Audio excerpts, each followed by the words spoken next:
the crowd continued to grow, the angry mob began to gather around the castle. The old man in the ivory tower said to his worried family, "Fear not, simply create a story to tell all the farmers that the ones who live in the town are the reason their freedoms were restricted. Then, all the peasants will fight amongst themselves." His family grew concerned that people would figure out this obvious deception. The old man smiled because he had played this game before. He knew it was easier to fool the people than to convince them that they had been fooled.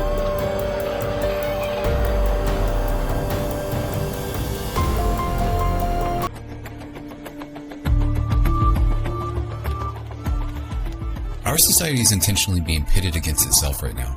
To unravel this story, here's some facts for those who are beginning to question the very real COVID virus, why it's here, and some practical advice for those who see what will happen now and over the next few years. No matter what your beliefs are, temporarily lay down those beliefs and be skeptical to what you see. Our beliefs are nothing more than filters for reality, a coping mechanism to block out what you don't want to hear. Going in as a skeptic gives your mind permission to listen. There are 3 simple questions to ask: why, how, and what. Many of you have been seeing what's been going on for a while, and to be frank, the constant barrage of bad news is no longer beneficial to your mental health. But there's a new crop of people who've started to get an idea of what the world is, and you're frustrated and depressed because it seems like there's nothing that can be done. That is only partially true. To understand what you can do about the world slowly deteriorating in front of your very eyes, you need to be aware of the situation you are in. Why is all of this happening? All of us are in the midst of a war. This war isn't the kind we're used to with traditional rifles and bombs. This war is about information. This is a form of non-violent warfare that has an incredibly high rate of success. People can plan for what they know, but they cannot prepare for something they are unaware of. This information war is in full swing, and we are losing badly. The news you read will be different from the news your friend reads, which is different from the news their friend reads. All of us are operating on a different worldview. Because of this, it makes any sort of meaningful resistance very difficult to materialize. If no one can agree on the actual problem, it makes combating that problem very difficult, as everyone has their own different opinions over the best course of action. This is exacerbated by the global media cartel.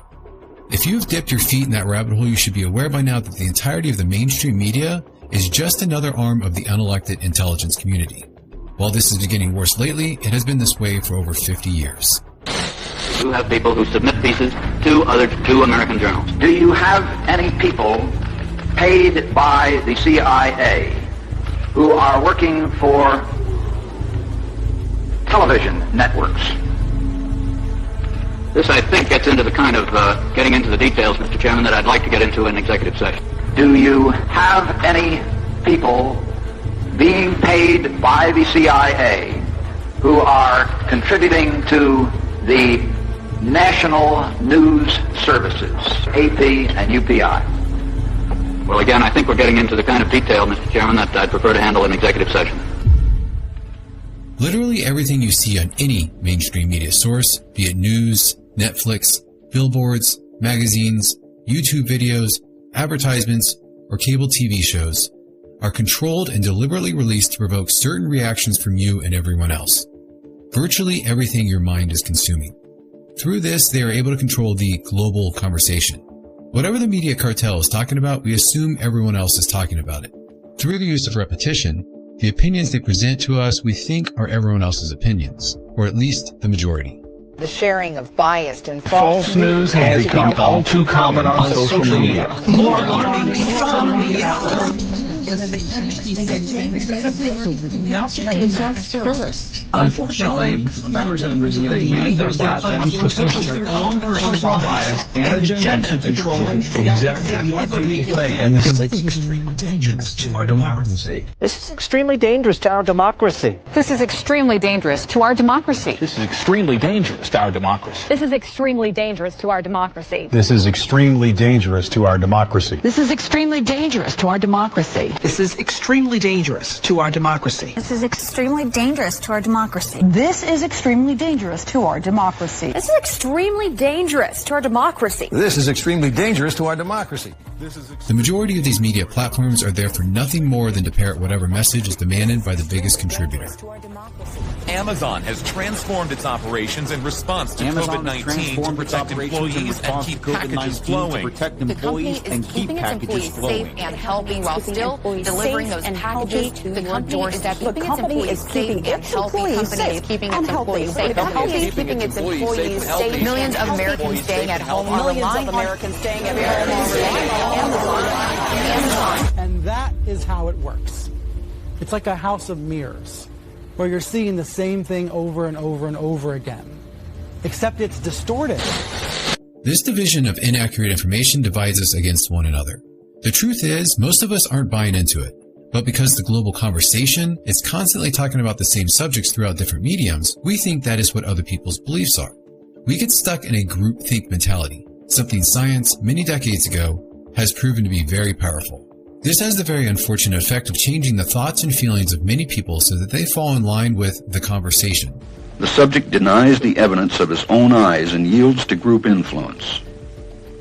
Sometimes we go along with the group because what they say convinces us they are right. This is called informational conformity. But sometimes we conform because we are apprehensive that the group will disapprove if we are deviant. This is called normative conformity. It reveals how people will deny what they see and submit to group pressure. It allows us not only to observe conformity, but to study the conditions that increase or reduce its occurrence. We are easily manipulated with this process. Until this global manipulative conversation from the mainstream media is silenced, all of us will continue to be operating on conflicting and false worldviews. This is just the surface of the information war that has been quietly humming along for centuries, slowly changing the world and our perceptions of it little by little, until we find ourselves in this current inverse clown world we are in today. Our universities and schooling institutions were among the first to be corrupted. That you took your kids out of the school. I have been hearing very much the same thing from many parents. They took 8 and 9-year-olds and made them deconstruct their racial and sexual identity to figure out whether they were an oppressor or the oppressed. 8-year-olds, right? I mean, this is really damaging. Trans education program on these 8 and 9-year-old boys. And it wasn't about support. It was about, we felt like it was more about trying to convince them, like, hey, come on over. And the boys started to get confused. Then our kindergartner was told to write a letter to the Cleveland Indians objecting to their mascot. Now, he's 6. My kids are not ready to be told they're white supremacists. The result being multiple generations of people growing up filled with bad information from the earliest possible age, making it harder to overcome even when they see conflicting information with their very eyes.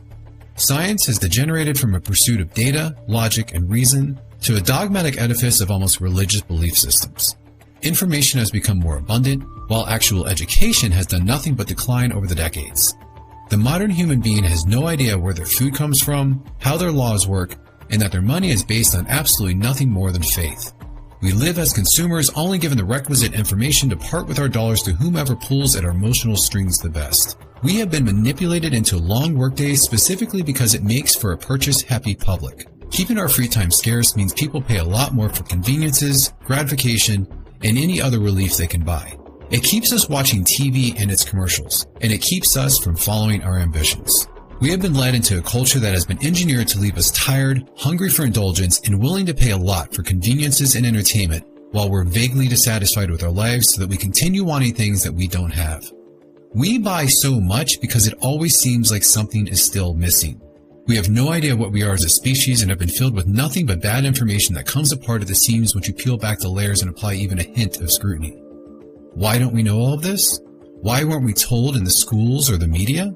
Because no one is ever going to educate you on how to overthrow them. This has been done on purpose over a long period of time to turn self-sustaining, healthy humans into poisoned, ignorant consumers completely dependent on the institution for their survival. The obvious endgame for this entire endeavor being perpetrated on the humans of the world is control. The uncomfortable truth is not control in the sense you may think. Control in the sense of livestock. Those at the so-called top of our society harvest human energy. Not in some mythical soul-sucking action we see in the movies. It's actually much simpler. In 1971, they have created a medium by which all human energy is measured, Fiat Money. Prior to 1971, it was sound money backed by gold, something scarce that for now you can't print out of thin air. Once that gold link was broken, it became fiat money that could be created at will by those in charge, and it essentially goes into their bank accounts first at full value. By doing so, they are able to invisibly steal from our pockets through an unnatural means they named inflation. They steal it openly through fees, licenses, and taxes, and covertly through inflation, fractional reserve lending, bailouts, and other complex economic terms they come up with to scare people away from asking questions. If you think just print more money is ever an okay thing to suggest, then I would strongly recommend you stop this video now and instead watch this short explanation about your currency. It is through this medium of fiat money that every human endeavor is measured, and through this medium that every human endeavor can be siphoned.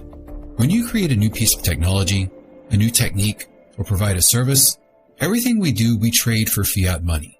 That fiat money all comes from the same made-up source. The people at the top of society have created a concept out of thin air and have tricked us over multiple generations to trade anything of value we create for this illusion. In truth, you never buy anything with money. You buy it with the hours of your life you use to get that money. This is the way that those at the top are harvesting our energy. To accomplish this, they must have control of the fiat money system. To show how important this is, one example can be drawn with the Rothschilds family. They are one of, if not the, richest family on earth. For hundreds of years, they have owned mining, drilling, and banking industries all around the world. In nearly every country on every part of the globe, there's a Rothschilds-owned bank that often controls the money supply. Unknown to most of the general public, the Federal Reserve is no more federal than Federal Express. It is a privately owned bank sitting on its own private land that does not have to abide by U.S. law. The Rothschilds family owns a large portion of the Federal Reserve Bank. In 2000, there were only 7 countries that did not have a Rothschilds-owned bank. Then something happened in 2001 that created a reaction from the U.S. military to bring democracy to the good people of Afghanistan and Iraq. By 2003, these countries had a brand new Rothschilds-owned bank. After an ongoing war against terror and sudden regime changes, by 2011, 2 additional countries were the new benefactors of the Rothschilds-owned bank. Many people assume that those wars were about controlling the oil. But you don't have to control the oil if you control the money that is used to pay for that oil. After a constant stream of new wars that have gone on for decades, there was a lapse of 4 years during the Trump administration without any new wars. Then on President Biden's first week in office, there was an immediate talk about the threats Iran has against our freedom. And on his 36th day in office, he started dropping bombs in Syria on Iran-backed targets. This may give you an idea of how important it is to control the money system. This control runs deep. The reason we need to be controlled is so that the harvest can continue on a controlled population of what is essentially livestock. We are farmed, the same way we farm cows, chickens, or honeybees. Thousands of bees toil for days collecting pollen, but at the end of it all, the beekeeper comes and takes away the majority of the honey created by the efforts of those thousands of bees without a second thought for all of the work expended by them. That is what our world is. Now we are at a point where the livestock population is getting too large and too wise to control effectively. The bigger and wiser the population gets, the more potential there is for unexpected events outside of the control structure of the elite. Those protests against Wall Street continue to grow across the country today. Here in New York. In 2011, an uprising began. Groups of hundreds of thousands of people started a movement called Occupy Wall Street, as they saw big banks and financial elites using criminal banking practices to quietly steal money away from every citizen around the world. The intent of Occupy Wall Street was to call out this elite parasitic class. However, those who control the money not only control the governments, but control the media as well.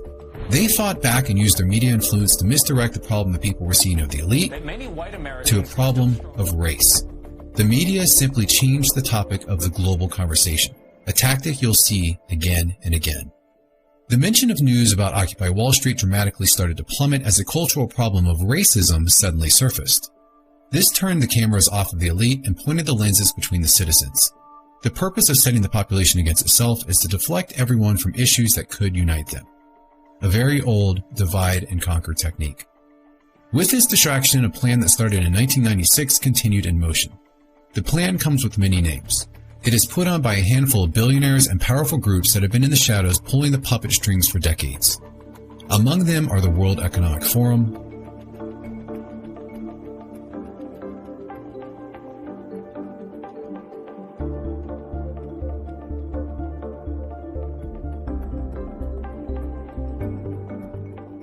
and the military-industrial complex. The acquisition of unwarranted influence, whether sought or unsought, by the military-industrial complex. These are very powerful people who are openly stating they want even more control. In late 2016, another turn of events happened. American citizens put someone in the White House that had spent 2 decades openly stating he was against the elite parasitic class. It's important to distinguish the differences of the 1%. Billionaires are not inherently bad. However, billionaires who manipulate the government to gain more wealth and power for themselves are the parasite class. In addition to Trump taking office, people of Hong Kong were protesting against China's overtake of their country, yellow-vested patriots of France stood up against their government, and citizens protested in the streets of socialist countries around the world. This new uprising went on for years. At the beginning of 2020, an anti-elite citizen was easily looking slated for another 4 years in the White House. This is a problem for those at the top who are really in power and fearing they could lose it. And support President Donald Trump.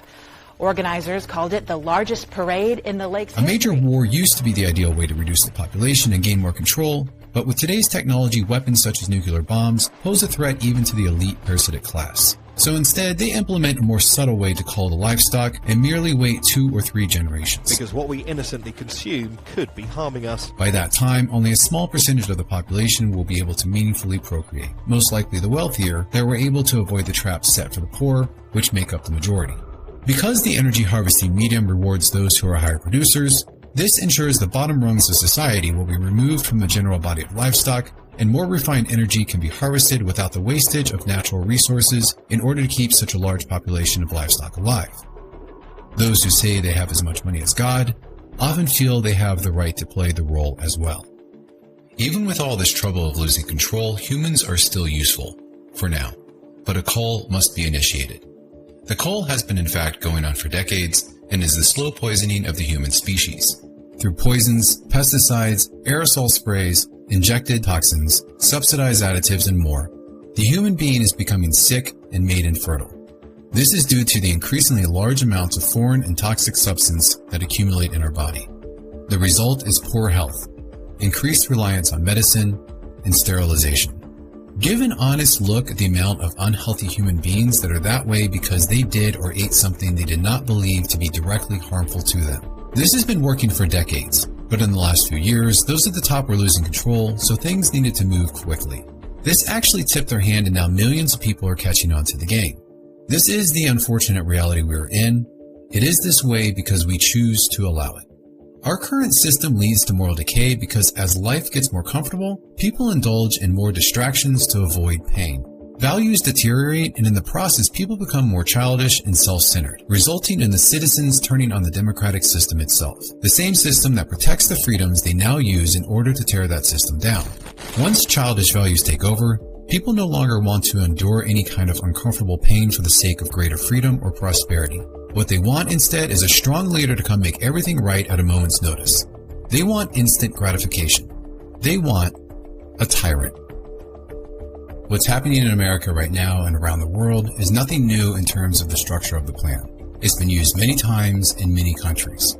Hitler is a well-known example. The term Nazi refers to Nationalsozialistische, which is German for National Socialism, a concept where a few rule the many. Contrary to what is now taught in the schools, that is what socialism really is. It's never presented this way, which is why anyone who escapes from a socialist country will tell you that it takes a promise to get the people into socialism, but a revolution to get them out of it. It's always presented as a collectivism ideology, simply meaning that you are less important than the society. You may notice that society is an abstract concept. A concept is not a carrier of life. You, on the other hand, are actual life, and you are by far more important than any ideology or symbol. At some point you may want to ask, do you exist for the sake of society, or does society exist for the sake of you? Collectivism demoralizes society. This ideology always begins their campaigns by saying what words you can and cannot say, and you should feel ashamed for doing so because some group of people might feel uncomfortable. This isn't intended to strengthen those who are weak. The veiled objective is to weaken those who are morally strong. Political correctness has the earmarks of a dictator. It's fascism pretending to have manners. America is not systemically racist, yet we've gone so far as being afraid to use the adjective black when describing a Klan. America has a greater variety of cultures than any other country on the planet. If America was so racist, then how did we elect a black president? Twice. Only a small portion of the population believes there's a problem among the citizens. That small portion creates a distraction from the real problem. They don't seem to realize that when a flag representing your community is flown over every U.S. embassy around the world, then you are not oppressed. We are living in an age where you can build an entire culture around anal sex and gender fluidity, then parade the streets with giant dildos and call it pride. While at the same time, if you say you're proud to come from the people that gave the world Aristotle, Shakespeare, and Beethoven, then you're called an evil racist monster. This push is not conducive for a healthy society, and that's the point. The notion of this transphobic premeditated pronoun abuse soused in white supremacist pancake syrup has the same objective any collectivism dictator wants, which is to remove the freedom for you to express your thoughts. Because everyone who has power knows that is how you take control of the masses and silence your enemies. Yuri Bezmenov, a KGB defector, explained this quite well over 30 years ago. It's a great brainwashing process which goes very slow, and it's divided in 4 basic stages. The first one being demoralization.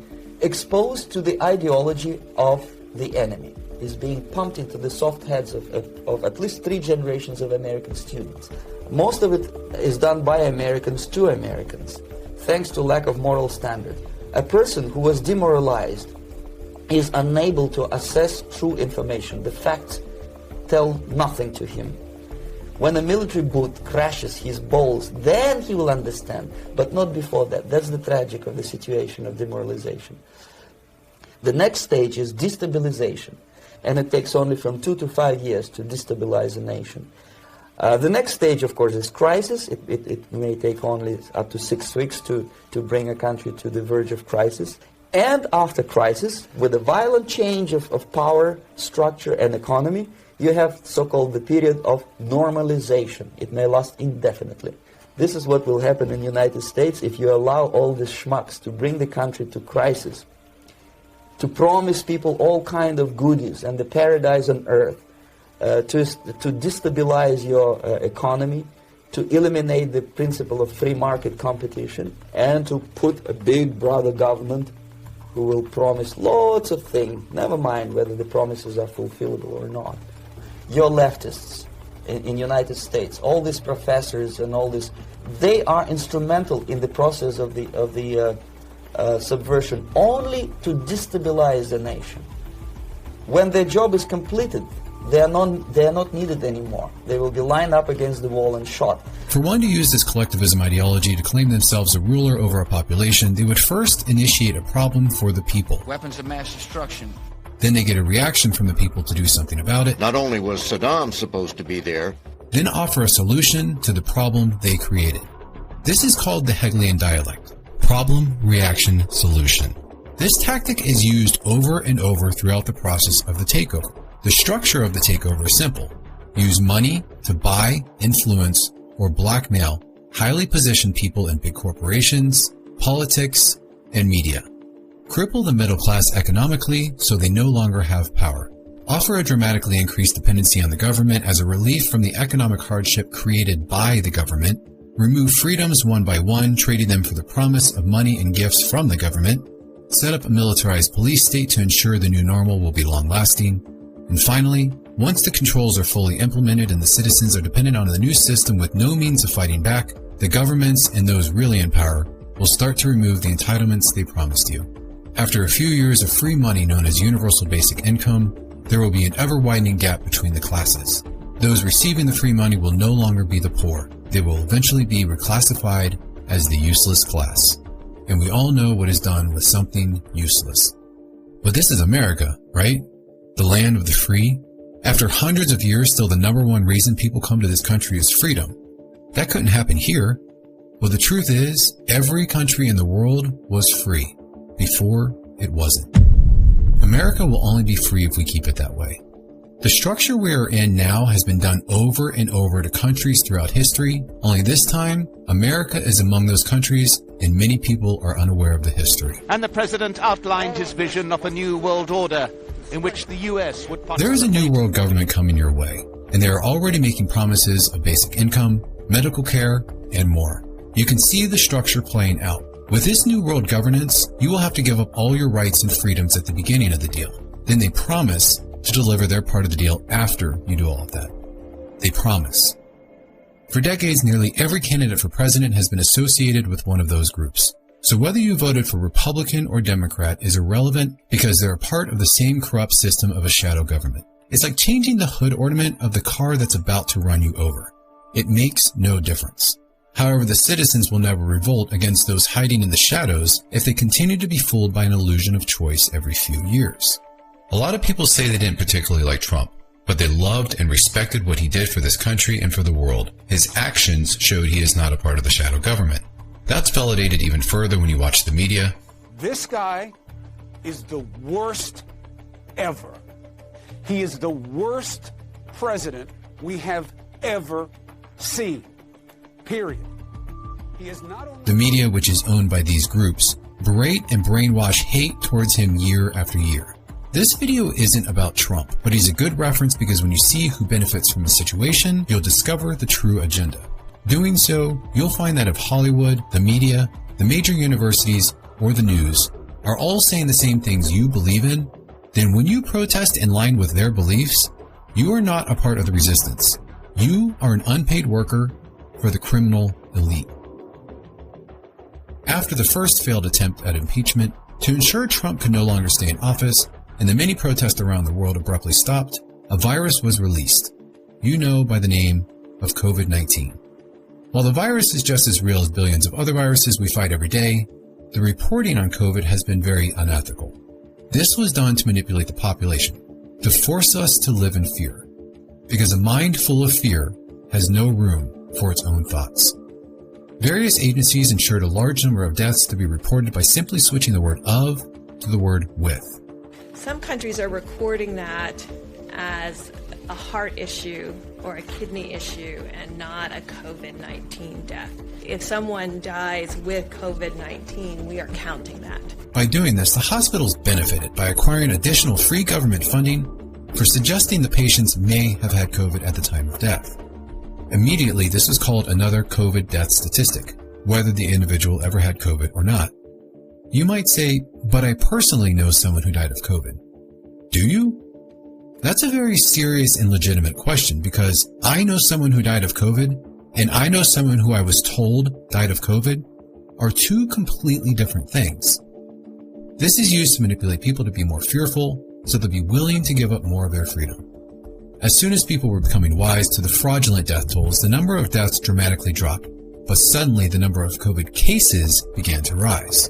2,777 COVID deaths died from the virus. Global deaths killed by the coronavirus. The media has simply switched another word, this time from COVID deaths to COVID cases. Coronavirus cases soar in the U.S. COVID cases are climbing. 54,000 cases of COVID cases. Increase of cases. Cases of coronavirus continue to rise. COVID case numbers. Cases of coronavirus. Daily case counts doubling here in just 10 days.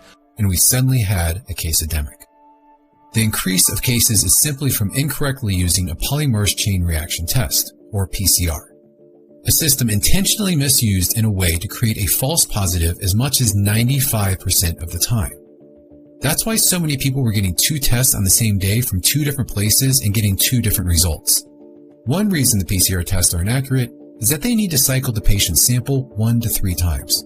Any more than that, and you are likely to get a false positive. Throughout 2020 across America, as per the WHO and CDC's recommendations, most facilities were cycling the test an average of 45 times. Then all of these false positives they called asymptomatic, which really just means the person isn't showing symptoms because they're not actually sick. When you accurately count the real numbers, COVID is no more deadly than any other coronavirus that we get every year. The only real novelty for COVID-19 is the amount of media attention. The PCR test is so unreliable, this is a glass of Coca-Cola testing positive for COVID-19 live on TV. This is a piece of kiwi fruit, along with berries, a papaya, and an orange in a sterile lab, all testing positive for COVID-19. The bulk of the positive tests are a scam to exaggerate the problem that was created. More tests means more cases in the headlines of the news. Conveniently, on January 20th, 2021, the World Health Organization updated their suggestion and reduced the number of cycles to avoid false positive. Literally on President Biden's inauguration day, as he was praising how well his vaccines are working, the number of COVID cases began to drop the exact same moment the PCR test cycles were reduced. Since then, in the summer of 2021, the FDA announced that the CDC PCR test for the COVID-19 has failed its full review, even at the reduced cycles. Its emergency use authorization has been revoked. It is a Class 1 recall, which is the most serious type of recall. The reason? Too many false positives, which have been the driver for lockdowns, mask mandates, social distancing, and vaccines. The test used to determine the threat of COVID-19 throughout 2020 and 2021 was unable to distinguish the difference between COVID-19, the flu, and the common cold. And it couldn't even tell if the virus was dead or alive. It's estimated that as many as 95% of the cases we heard about never existed, and that there actually was no pandemic at all, which would explain why the number of deaths worldwide for 2020 was no different than any other year. In fact, all the new cases we were told about weren't even coming from new individual people. When the same people go in for the same test multiple times in a week, they get marked multiple times as new COVID statistics. As a result of all the false positives, the CDC was forced to quietly report that somewhere between 94 to 99% of all the deaths labeled with COVID were actually due to old age or extremely sick individuals, and not simply because of COVID-19. According to the CDC's own report, at most, only 6% of the deaths were solely due to COVID. That means throughout 2020, roughly 10,100 people in the U.S. lost their life due to COVID. Now that's a big number to wrap your head around, so to put that into perspective, throughout the world, on average, 240,000 people are struck by lightning every year. The U.S. has 4.3% of the world's population, which means about 10,300 of those lightning strikes would happen in the U.S. In other words, you are literally more likely to be struck by lightning than to die solely as a result of COVID. You are more likely to be struck by lightning. This is all published and verified data. COVID has a greater than 99% survival rate, so why doesn't the media talk about it? Simple. The media does not work for you. They work for them. If the media actually was concerned for your health, why not spend time each day giving advice on how to improve your immune system? If politicians are so concerned with the lives of citizens, then why do they allow cigarettes to kill 480,000 people every year just in America alone? There are more people dying from cigarettes that don't even smoke than those dying from COVID-19. If our health is of the utmost importance, then why do they give our tax dollars to the sugar processing plants to reduce the cost of an addictive substance put into our foods, which leads to the death of 1.3 million Americans each year? If the government wants to save lives, why do they actively kill 11 million of them annually with tax dollar paid abortions? Yet we're supposed to believe that a virus that has killed 273,000 people, and according to the CDC, that number is actually far less, is a reason for the politicians to suddenly care about our health?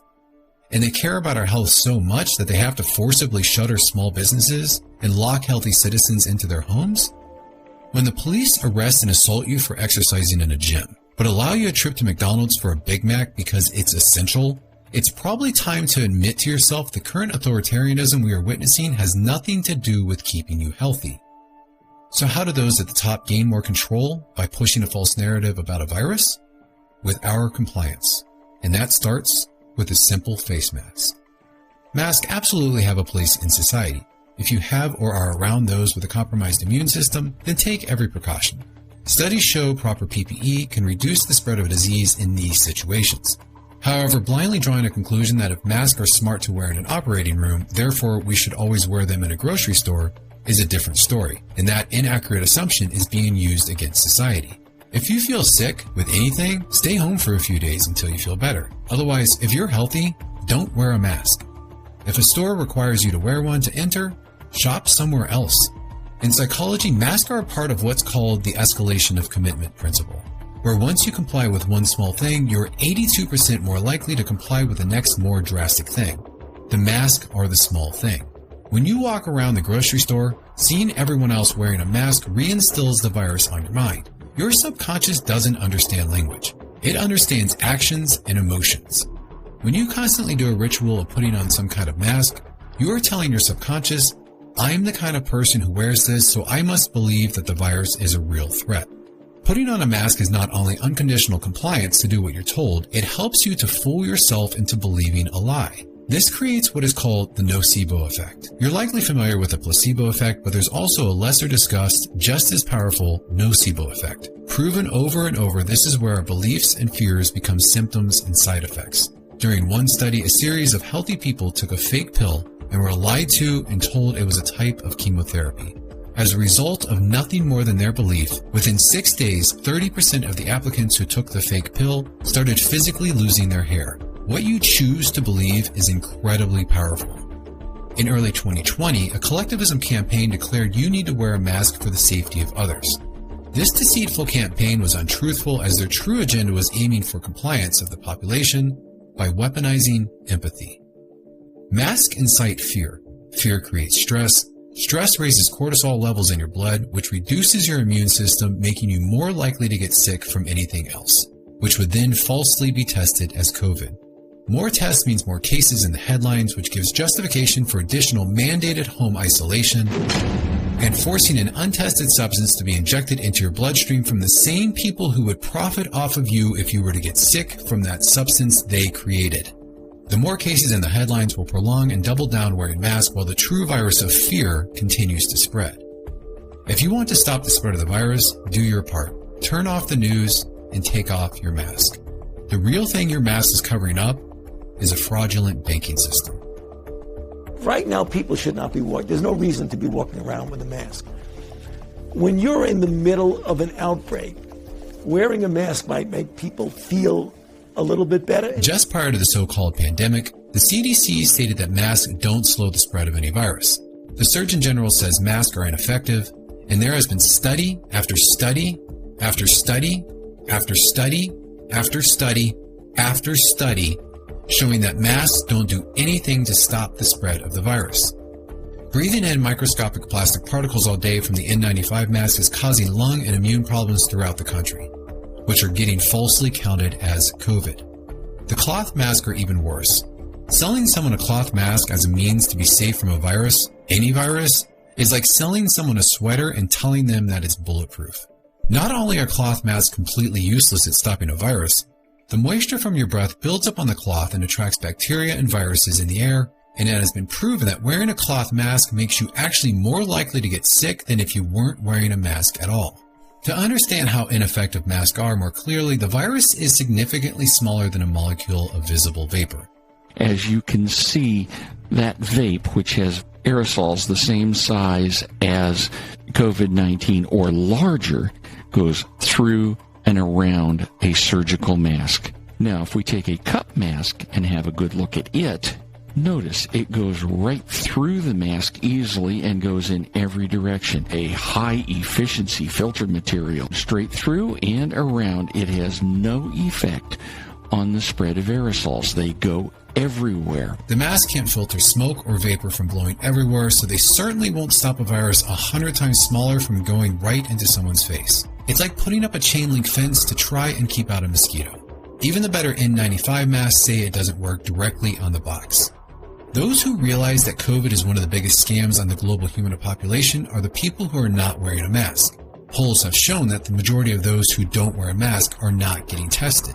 So it doesn't take much thought to figure out where all of these positive tests are coming from. Masks are useless at protecting you from a threatening virus and even more useless during a fake pandemic. Covering your face also removes people's ability to have a sense of independence of who they are. Forcing a child's face to be covered with a mask assists in them being transported undetected and unidentified to anyone. And wearing masks prevents the developing brains of children from seeing any facial cues to subconsciously learn social behaviors. Since everyone is dehumanized, this makes the children an estimated 45% more prone to violence, as they are 55% less likely to develop emotions like empathy. But the biggest problem with the mask is that most people are simply wearing them wrong. If you're wearing your mask willingly, without question, then you are using it to cover your eyes. If you're wearing it reluctantly, without speaking your voice, then you're mistaking it for a muzzle.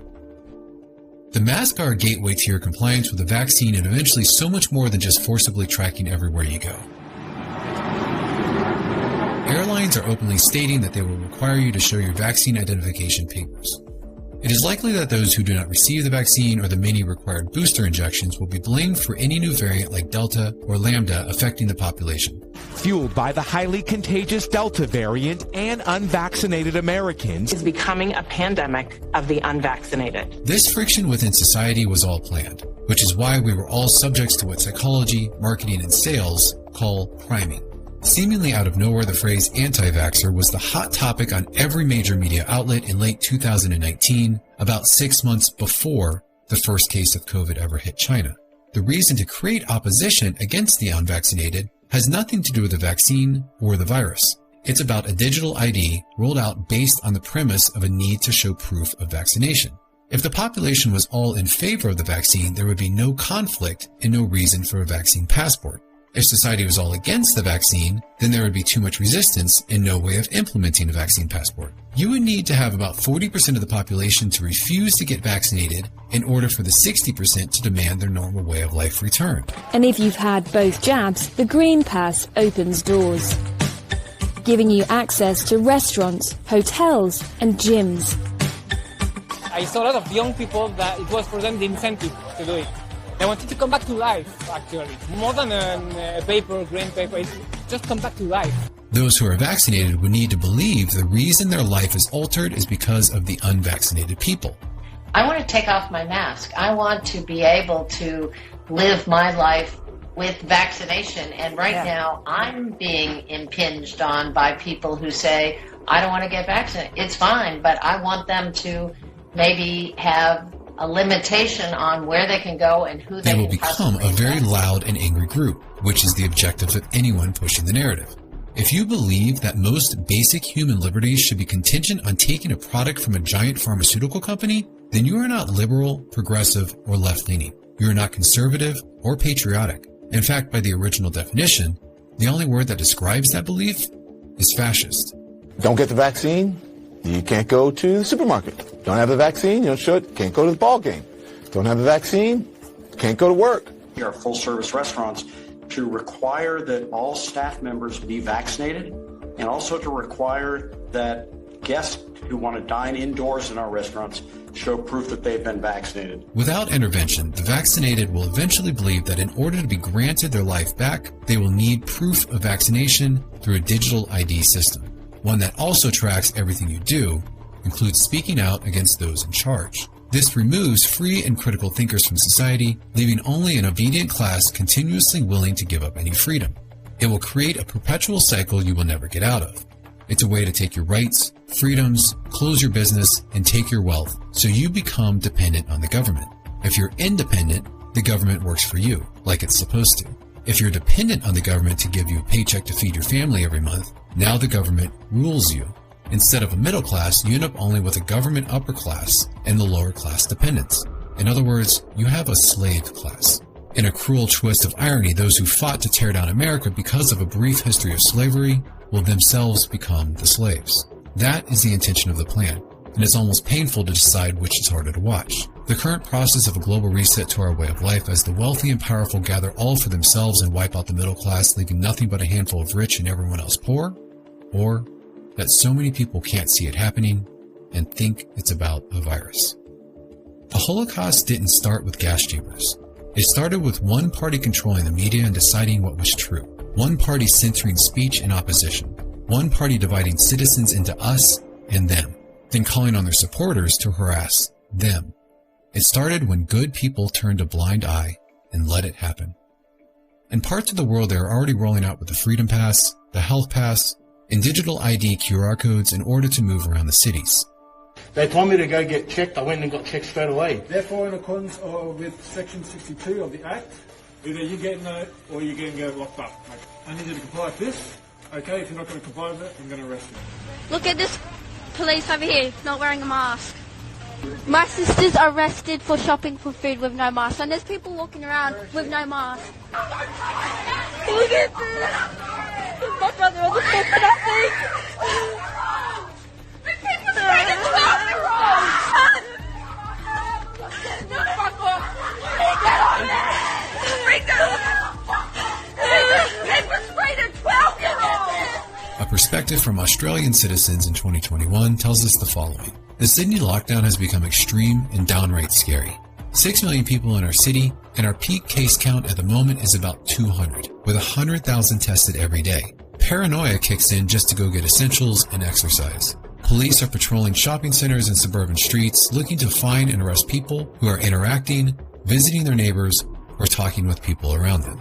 You feel like a criminal on the run everywhere you go.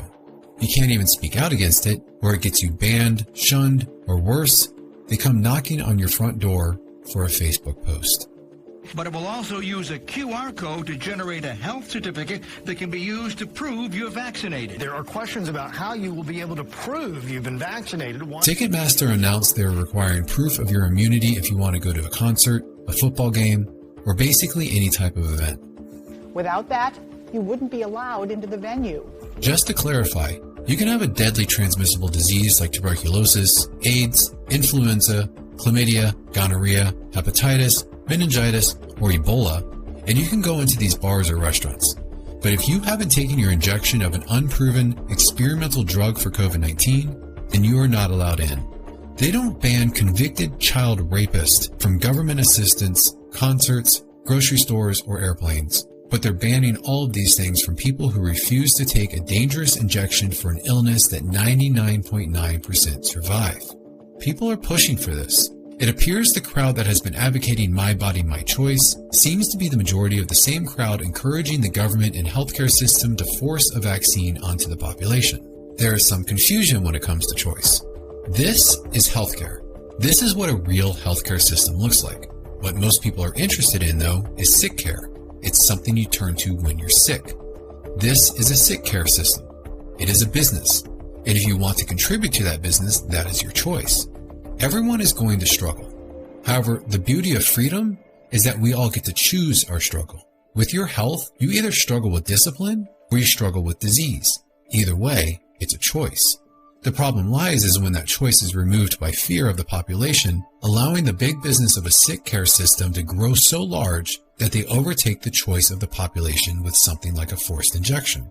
We're being told the vaccine injections won't be forced on us. She is not an anti-vaxxer. She believes in the vaccine, but that she's trying to have a child. These vaccines have not been studied in pregnant women. She was initially told it wasn't mandatory, but the restaurant changed course, telling her in an email Monday they respected her decision, but we have implemented this policy to maintain a safe working environment and that getting the vaccine is required. At this time, your employment will be terminated. And I was just like, wow, really? Like, I just worked for you through a pandemic? But Jacobson's firing appears to be legal. Companies can fire you for not getting the vaccine. But if you want to have an income, keep a job, open a bank account, get a tooth pulled, or be a part of society in any way, you'll need the vaccine.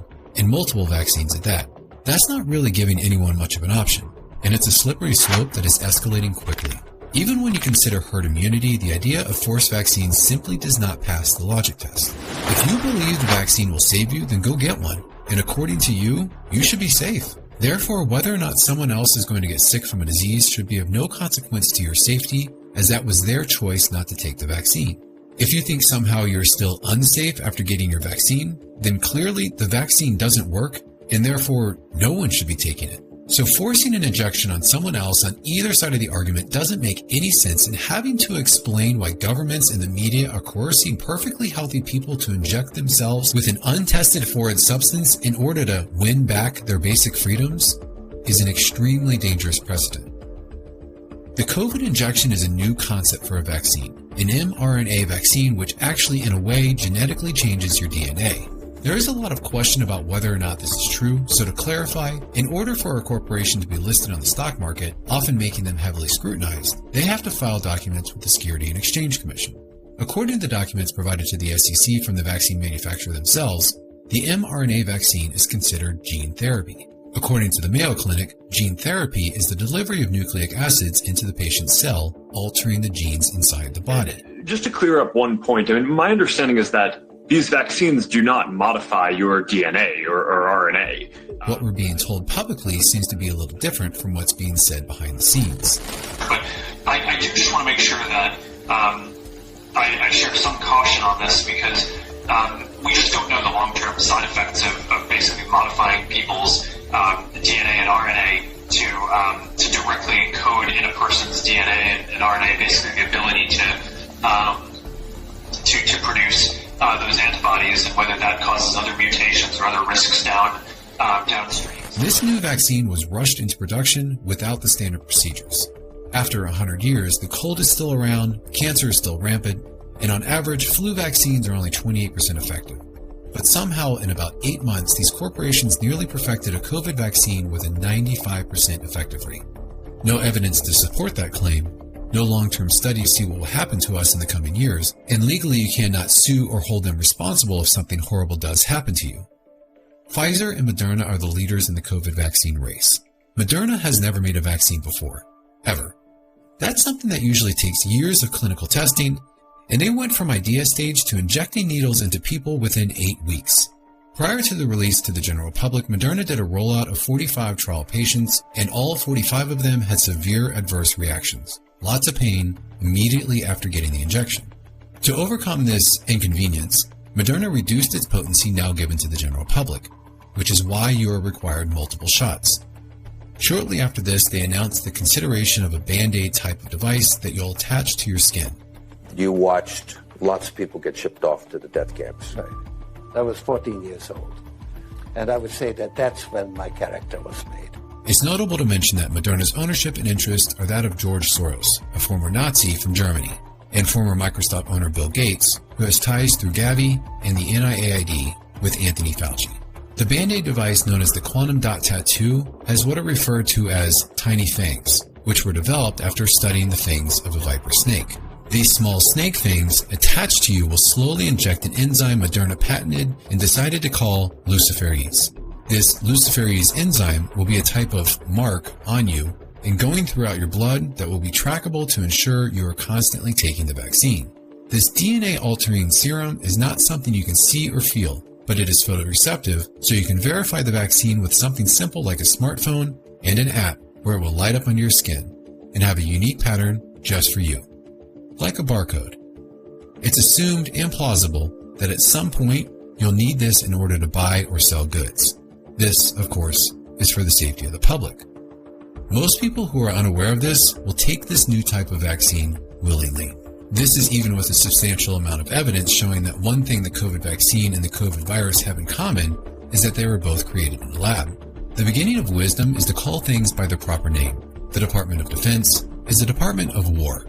Socialism is legalized theft. Feminism is the hatred of men. Critical race theory is the hatred of America and white people. Marxism is the hatred of freedom. Hate speech is censorship. And gain of function is the creation of biological weapons. By definition, gain of function is manipulating an organism to increase its effectiveness and transmissibility as a disease. For obvious reasons, this was illegal. However, on January 9th, 2017, the Obama administration lifted a block on gain-of-function research. That took place 11 days before President Trump entered the White House. The following day after the block was lifted, Anthony Fauci said, "The next administration will undoubtedly face a pandemic." That there will be a challenge to the coming administration in the arena of infectious diseases, but also there will be a surprise outbreak. The thing we're extraordinarily confident about is that we are going to see this in the next few years. The most notable aspect of COVID-19 is just how good it is at affecting humans. Coronaviruses begin their infection by attaching their protein spikes, the signature corona sticking out of them, into what is called an ACE2 receptor, found in whatever organism it finds itself in. Coronaviruses have been around for at least 700 years that we know of. COVID-19 is unusual for coronavirus because unlike all other coronaviruses, when tested which species the COVID-19 receptor binded to the best, for some reason, it binded to humans more than anything else. Even more so than bats, which is where its supposed origin came from. Meaning COVID-19 entered the world at what appeared to be a human-optimized stage, coming from a lab that was working on increasing the transmissibility of coronaviruses. If someone catches COVID-19 from an unvaccinated person, that tells you two things. One, clearly the vaccine is useless, and two, that's the fault of the people who funded and managed the laboratory that created and unleashed the virus, not the unvaccinated person. If you feel the need to blame someone, then each death is their fault and the fault of those withholding the information of actual cures rather than untested vaccines. Minutes before air, Lee tells me to drop the sound about hydroxychloroquine because it needs the context of other drugs. The fact that the sound reached the audience's ears at all led to this reaction from Fox bosses Susan Schiller and Lee Meyer. You need to cease and desist posting about hydroxychloroquine. Industry executives who are the people who hire us and keep us employed. It's not just about the viewers, it's about what our CEO reads. Like Lee said, it's not about the viewers right now. So the truth is that whether anyone likes it or not, regardless of the studies, doctors are secretly prescribing hydroxychloroquine. We're not going to relive the conversation of hydroxychloroquine. We're just not. You're going to stay as far away from that as possible. How many of you have turned on a local news station or a national cable news station and ever gotten an update on treatment at home? This is important scientific information to help patients in the middle of this crisis, and social media is striking it down. Based on what authority? And the reason why there was Senate testimony is because there was a near total block on any information of treatment to patients. A near total block. Patients actually think that the virus is untreatable. And if you have been told that the unvaccinated people are to blame for any variants of the COVID-19 virus, then consider that during the entire year of 2020, the COVID-19 virus barely mutated, according to the media. That was for the entire year. Then, as soon as the so-called vaccines were rolled out, suddenly, over just a few months, an entire Greek alphabet of new variants appeared. None of these new variants were prevented by the vaccine, and all of them supposedly as a result of the unvaccinated, even though for 12 months prior, there was no vaccine and no variant. That's a little convenient for those profiting from the vaccine to suggest as soon as they begin selling their drug that they immediately have someone to blame for it not working, and that the ones to blame are the ones who haven't bought their product. There is a substantial amount of evidence, such as a study done in 2015, determining that due to the antibody-mediated viral enhancement, the vaccines are in fact what is causing the dangerous variants. That is a condition when vaccines work wrong, as they did in every coronavirus animal trial ever done. Coronaviruses are in the air all year long, waiting to attack those who are compromised and lacking vitamin D, which in most people happens during the winter, where the days are shorter and people receive less sunlight. It also happens during government-mandated lockdowns where the citizens are forced to remain indoors. You may want to ask yourself, now that millions of people have received a DNA-altering vaccine, why did we have a coronavirus breakout during the summer of 2021 when respiratory viral syndromes don't do that? Respiratory viral outbreaks happen during the winter, every year, unless something were to happen, such as nearly 1 billion people being coerced into accepting a DNA-damaging injection into their bloodstream. Historically, without a vaccine, variants are typically less dangerous than the original. The goal of the virus is to have as many hosts as possible, and in order to do that, it has to evolve in a way that doesn't kill its host. So the natural design of a virus is that they become less lethal over time. That's without any mRNA vaccine intervention. There is also a substantial amount of evidence showing that each mRNA injection you receive reduces your natural immunity, meaning if you once had lifelong natural immunity to COVID and most or all of its variants, the more vaccines you take, the more vaccines you'll need for the rest of your life. There is also evidence showing that those who receive the vaccine are at greater risk of hospitalization or death from a variant. That is why during a 2021 COVID outbreak in Barnstable, Massachusetts, 75% of the COVID symptomatic cases were in fully vaccinated people, and 80% of the hospitalizations from that outbreak were also fully vaccinated. Shortly after this outbreak, the CDC changed their guideline requirements. After this change, according to the CDC, if a patient has been vaccinated, hospitals are told to not register that patient as a COVID case. This is why the media started touting that supposedly only the unvaccinated are filling up the hospitals. Hospitals in other countries were originally finding similar results, that those who are vaccinated are at greater risk of hospitalization from a COVID variant. It actually appears that since the vaccines don't stop the spread and lose efficiency within 6 months, they are creating an endless stream of variants, which in theory would make the pandemic last forever. Cures, such as ivermectin plus long-lasting natural immunity, which actually prevents the spread of all variants, would end the pandemic forever.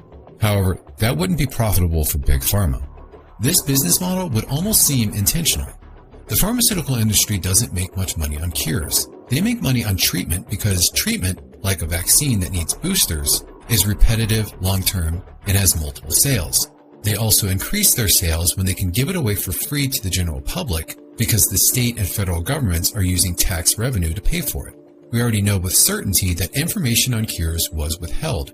If you didn't get a chance to read the 2,300 pages of Anthony Fauci's legally released private emails, a quick summary of what he knew from day one is that COVID was man-made in a lab.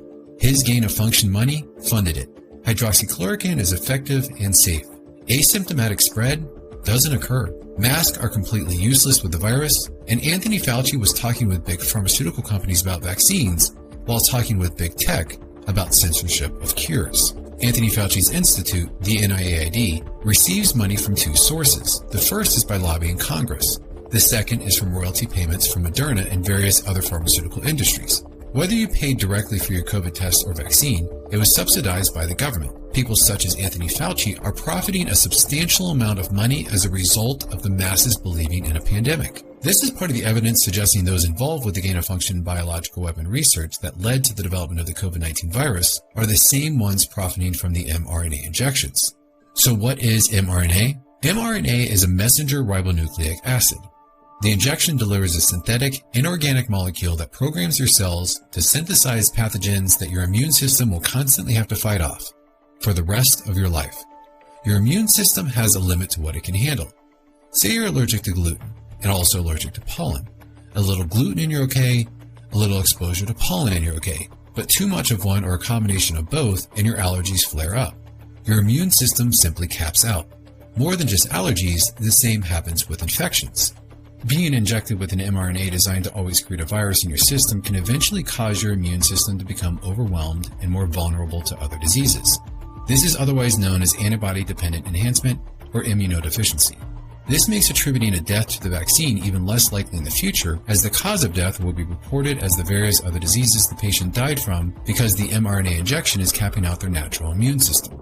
The more injections you receive, the worse the problem will become. Many people who experience symptoms from the injection immediately are likely immunocompromised already. Everyone else who didn't have an immediate negative reaction from the injection will possibly become immunocompromised. Unfortunately, you can't get unvaccinated, so taking steps to care for your immune system and not receiving any further injections should become a priority. An additional reason to avoid any further injections is that the site where the COVID vaccine produces the toxic spike protein was supposed to be isolated to the injection site in your arm.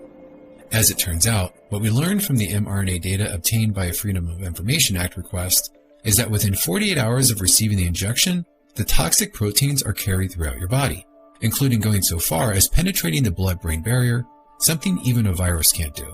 This injected toxic compound accumulates in the brain, the heart, and it shows to have infested other critical organs throughout. Even according to the FDA, the list of possible adverse outcomes are extensive and severe. These deaths and injuries are already being reported, but rarely by the mainstream media. According to the data, the toxic proteins from the vaccine go throughout your body, and for some reason in women, they accumulate most in the ovaries. This would explain why sudden drastic changes in menstrual cycles was one of the main topics on the Facebook group of 200,000 people discussing their negative experiences after the vaccine. Facebook unfortunately banned and deleted that group along with an extensive number of other groups and individuals discussing the same. This accumulation of the toxic spike protein from the vaccine in the ovaries would also explain the abnormal jump in miscarriage rates and what are being called sudden abortions. Normal miscarriage rates are around 10% in the first 20 weeks of pregnancy. However, for women who are vaccinated, miscarriage rates are currently at 82%. This is especially alarming since the CDC's website even states that the vaccine is safe for pregnant women. The vaccine doesn't appear to be safe for anyone since it's already 500 times more deadly than the seasonal flu vaccine. In fact, globally, the COVID-19 vaccine has already killed more people than the atomic bomb dropping on Hiroshima. For both women and men, the other place where the toxic spike proteins accumulates the most appear to be in the bone marrow. This is a major concern as it could lead to diseases such as leukemia and other serious life-debilitating illnesses from taking an experimental injection that never passed the animal trials. And have you seen any other vaccine that was put out for the public that skipped the animal test? Never before. Especially for children. And as what I've read, they actually started the animal test, and because the animals were dying, they stopped the test. Correct. Folks, I think that's important to understand there, that that what we're talking about is American people are now the guinea pigs. This is the test program that's going on. They didn't do the human testing, and they stopped the animal test because the animals were dying. And then they turned it out for the public. And we are now looking at businesses that want to mandate that this experimental vaccine be given to people as a condition of their employment. It's important to note that in 2009, Pfizer received the largest legal fine in U.S. history when they lost a lawsuit requiring them to pay $2.3 billion for bribing doctors as well as suppressing adverse trial results. This penalty was only a small percentage of the revenue during that time, and doing the illegal action ended up as a net positive for their business profits. Meaning they learned it would be profitable for the company if they were to suppress information from the public, even if they were to get caught again. The belief that any corrupt entity who has done wrong in the past doesn't do wrong anymore is generally based on nothing. It's believed by most people, however, because it's comfortable to believe. With all the adverse reactions worldwide, it's very plausible that many pharmaceutical companies are still withholding crucial information from the public. In fact, Moderna and Pfizer both accidentally lost the paperwork from their COVID clinical trial. Already in the EU, over 1 million people who have received the same injection are currently experiencing side effects, and 500,000 of them are life-debilitating, meaning they were living normal lives before being vaccinated. Now they can no longer work and need a caretaker because they can no longer care for themselves after the vaccine. For perspective of that number, that is nearly 3,000 individual entire high school graduating classes who now need daily assistance to continue living in the EU alone, simply from receiving the COVID vaccine. The number of deaths and injuries are likely even higher, using a 2009 study as a reference that concluded less than 1% of the vaccine-related deaths and injuries are reported to VAERS, the Vaccine Adverse Event Reporting System. It is possible that in time we will learn that COVID vaccines will cause more long-term side effects than the COVID virus itself, and it is even plausible that we will learn that COVID vaccine caused more deaths than the COVID virus. In addition, the mRNA vaccine will not prevent you from receiving COVID, and the vaccine will not prevent you from spreading COVID, which is why some people are still getting the vaccine and dying from COVID after being injected.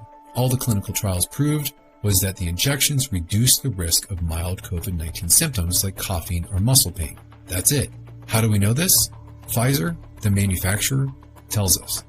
Even a fully vaccinated individual can pass on COVID-19. Adverse reactions will not be covered by most insurance policies because the insurance companies recognize the injection as an experimental drug, as they have to date failed clinical testing. In fact, even the CDC has noted that the death toll from the COVID so-called vaccine in the first 6 months is greater than all 70 different vaccines ever administered into every human in the last 3 decades combined. Again, more people have died from the COVID vaccine over 6 months than all vaccines combined over 30 years. That doesn't even include the people who died weeks or months after receiving the injection. That's only from healthy people who died within days or hours of receiving the injection.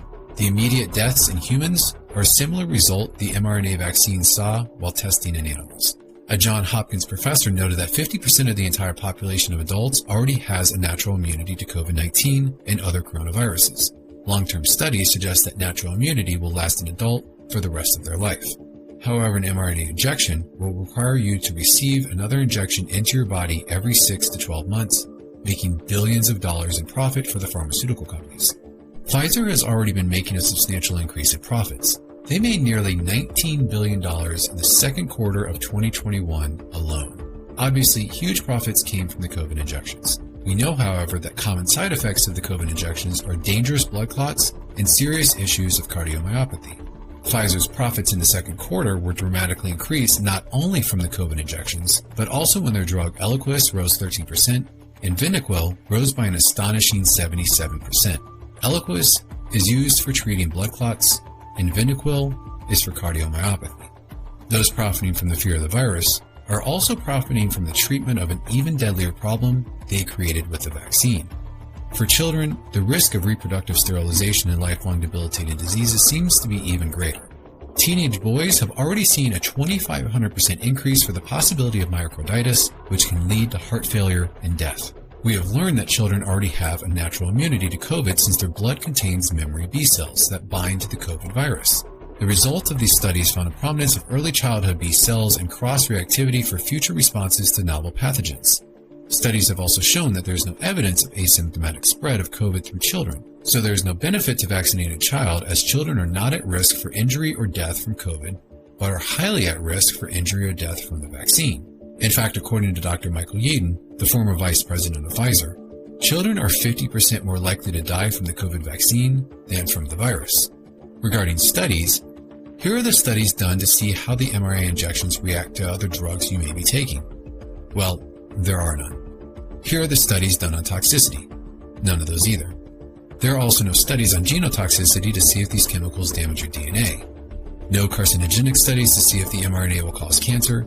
No studies to see if it will cause autoimmune diseases. There are no long-term studies because even though hundreds of millions of people have received the COVID injection, we are currently only in phase 3 of the COVID vaccine trial. Unfortunately, anyone who received the vaccine is part of a clinical trial of an unproven drug. If you did not receive the vaccine, then you are in the control group. Phase 3 generally takes 3 years before it moves to phase 4. 3 years in phase 3 is the minimum amount of time the FDA allows to review vaccines for long-term side effects such as lupus, sterilization, autoimmune diseases, and the extensive list that has already been shown associated with the COVID vaccine. This isn't the first time that the WHO, the CDC, the FDA, and the government allowed testing of a vaccine on the general public without the citizens knowing that they were part of a clinical trial that involved them being injected with a dangerous toxic substance.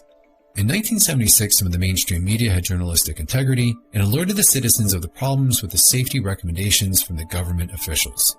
Well, 46 million of us obediently took the shot. And now 4,000 Americans are claiming damages from Uncle Sam amounting to $3.5 billion because of what happened when they took that shot.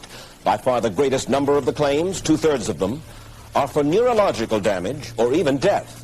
Dr. David Sencer, then head of the CDC, the Center for Disease Control in Atlanta, is now in private industry. He devised the swine flu program, and he pushed it. Was X53A ever field tested? I can't say. I would have to... It wasn't. I don't know. Well, I would think that you're in charge of the program. Did anyone ever come to you and say, you know something, fellas? There's the possibility of neurological damage if you get into a mass immunization program? No. No one ever did? No. Did you know ahead of time, Dr. Hatwick, that there had been case reports of neurological disorders, neurological illness, apparently associated with the injection of influenza vaccine? Absolutely. You did? Yes. How'd you know that? By review of the literature. So you told your superiors, the men in charge of the swine flu immunization program, about the possibility of neurological disorders? Absolutely. What would you say if I told you that your superiors say that you never told them about the possibility of neurological complications? That's nonsense. I can't believe that they would say that they did not know that there were neurological illnesses associated with influenza vaccination. That simply is not true. We did know that. You didn't feel it was necessary to tell the people that information?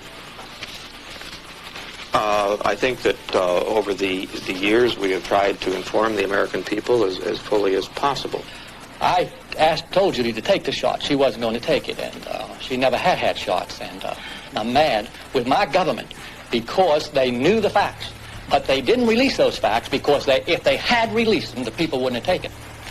And they can come out tomorrow and tell me there's going to be an epidemic, and they can drop off like flies next to me. I will not take another shot that my government tells me to take. Due to this journalistic integrity, in the late 70s during the swine flu outbreak, the vaccines were halted after 12 deaths were reported. In 2021, in just the first 6 months of the vaccine introduction, we are already over 10,000 confirmed deaths in America alone. The vaccination program ground to a halt from coast to coast today. There have been now 12 reported deaths so far, with victims dying just a few hours after receiving those inoculative shots. And still, politicians, the media, and corporations are pushing the vaccine onto citizens, even so desperately trying to give the vaccines away as quickly as possible that they are offering lottery tickets, cheeseburgers, and joints. This vaccine should not be approved. If it does, then many will begin to see the corruption of the FDA and other bureaucracies come to light.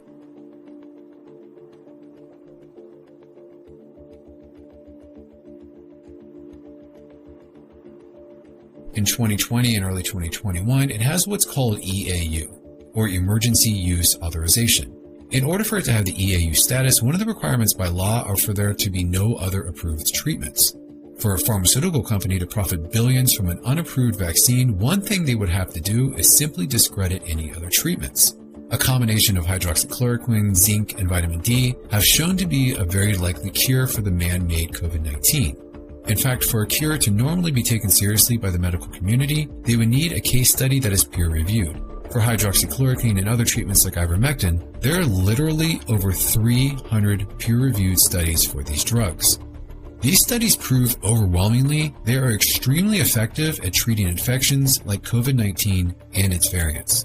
The drug ivermectin appears to have a very high cure rate based off literally the most scrutinized standards of a peer-reviewed drug trial completed in the spring of 2021.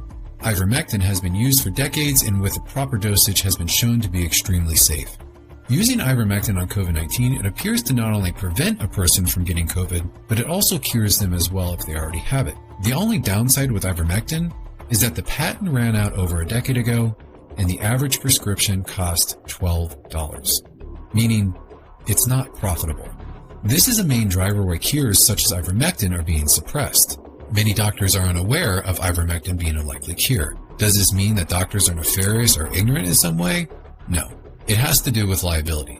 Most are not allowed to speak out even if they know about it. When a hospital runs a treatment, they generally follow the guidelines of the NIH, the WHO, or the CDC. That reduces the legal liability if something goes wrong with the patient. Going outside these guidelines is a big risk. That means all the doctors and nurses in the hospitals and clinics throughout are not even told something such as ivermectin is an option, and generally are not allowed to use it for treatment even if they are aware of it. They are following the official channels and protocols. Hospitals are not run by doctors. They are run by administrators who answer to a board of directors.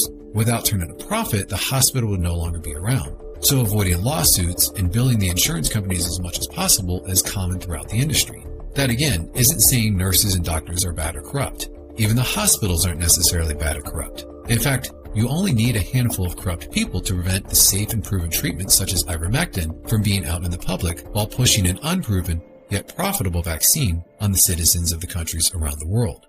More breaking vaccine news just before 7 o'clock this morning. Pfizer announcing the new results from its vaccine trial, showing that this vaccine, now 95% effective, up from 90% from initial data that they released last week. Also comes 2 days after Moderna reported its vaccine was 94.5% effective. The so-called 95% efficiency rate touted by the pharmaceutical companies was misleading, to say the least.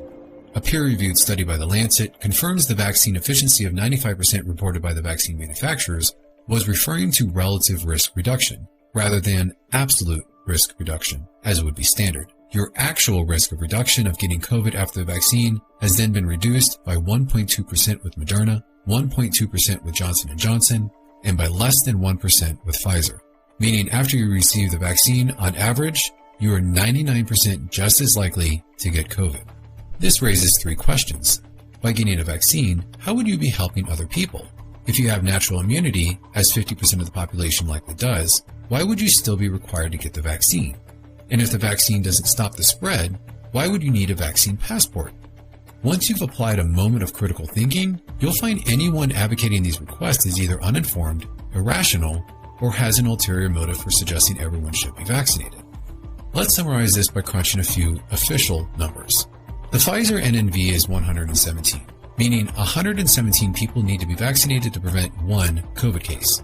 That's to prevent a COVID case, not a COVID death.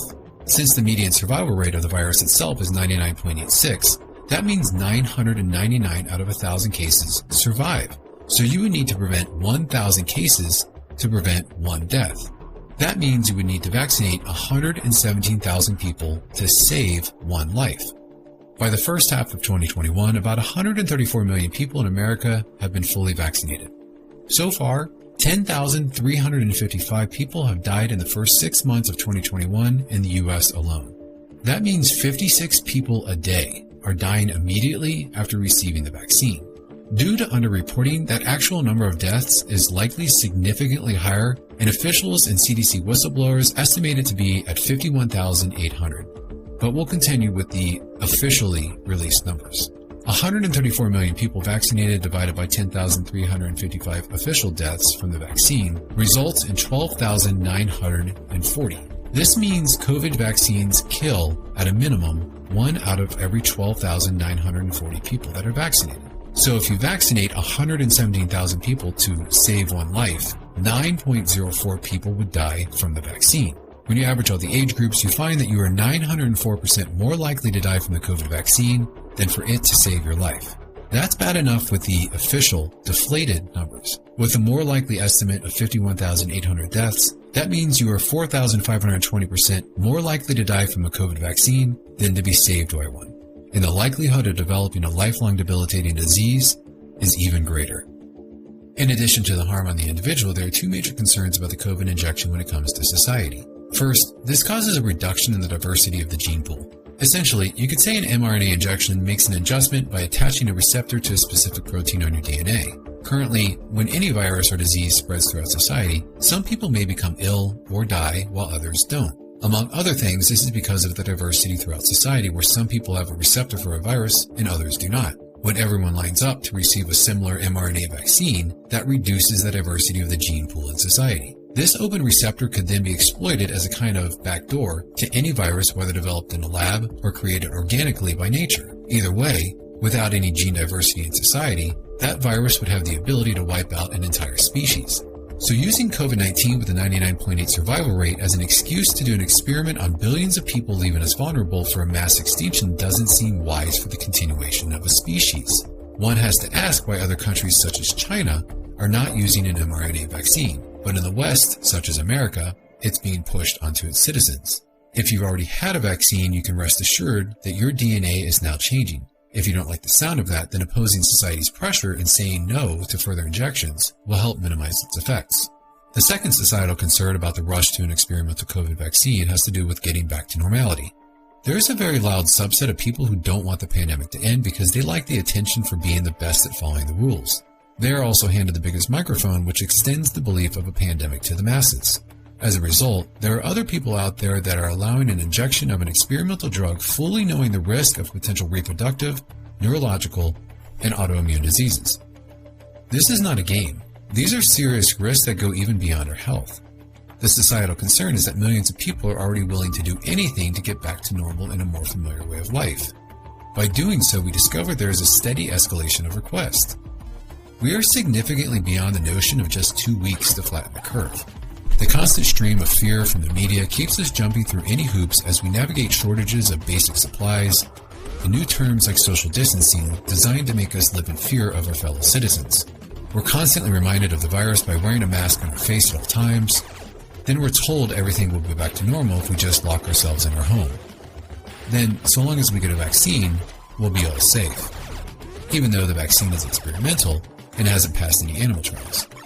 Actually, one vaccine isn't enough. Just one more and then you'll be safe. Even though vaccines can't stop the spread of COVID, for some reason we need proof of our vaccines in some form of a vaccine passport in order to continue to be part of society. We begin to question if our actions are pushing the idea of back to normal even further away, as it seems to be dangled in front of us like a carrot on a stick. Many start to have concerns of the vaccine as they hear millions of people are getting sick and countless are dying immediately after receiving the injection. Unfortunately, it won't be until multiple shots, then boosters and quarantine camps and further extended lockdowns until most people realize that it is too late and that this is not a game. Back to normal will not happen if we continue to simply comply. Rather, compliance is feeding the machine. The current structure of the vaccine will not end the threat of the virus. That is a feature, not a mistake. Aside from the mRNA vaccines, the concept of a traditional vaccine is very rational. Many people think that these vaccines make a lot of sense. That is, until they research the data. There are conspiracy theorists out there that believe a group of powerful shareholders making billions of dollars from people being sick are actively trying to cure them. When was the last time you went out to buy something from the pharmaceutical industry when you were feeling fine? Vaccines, however, are a way to profit off of healthy people.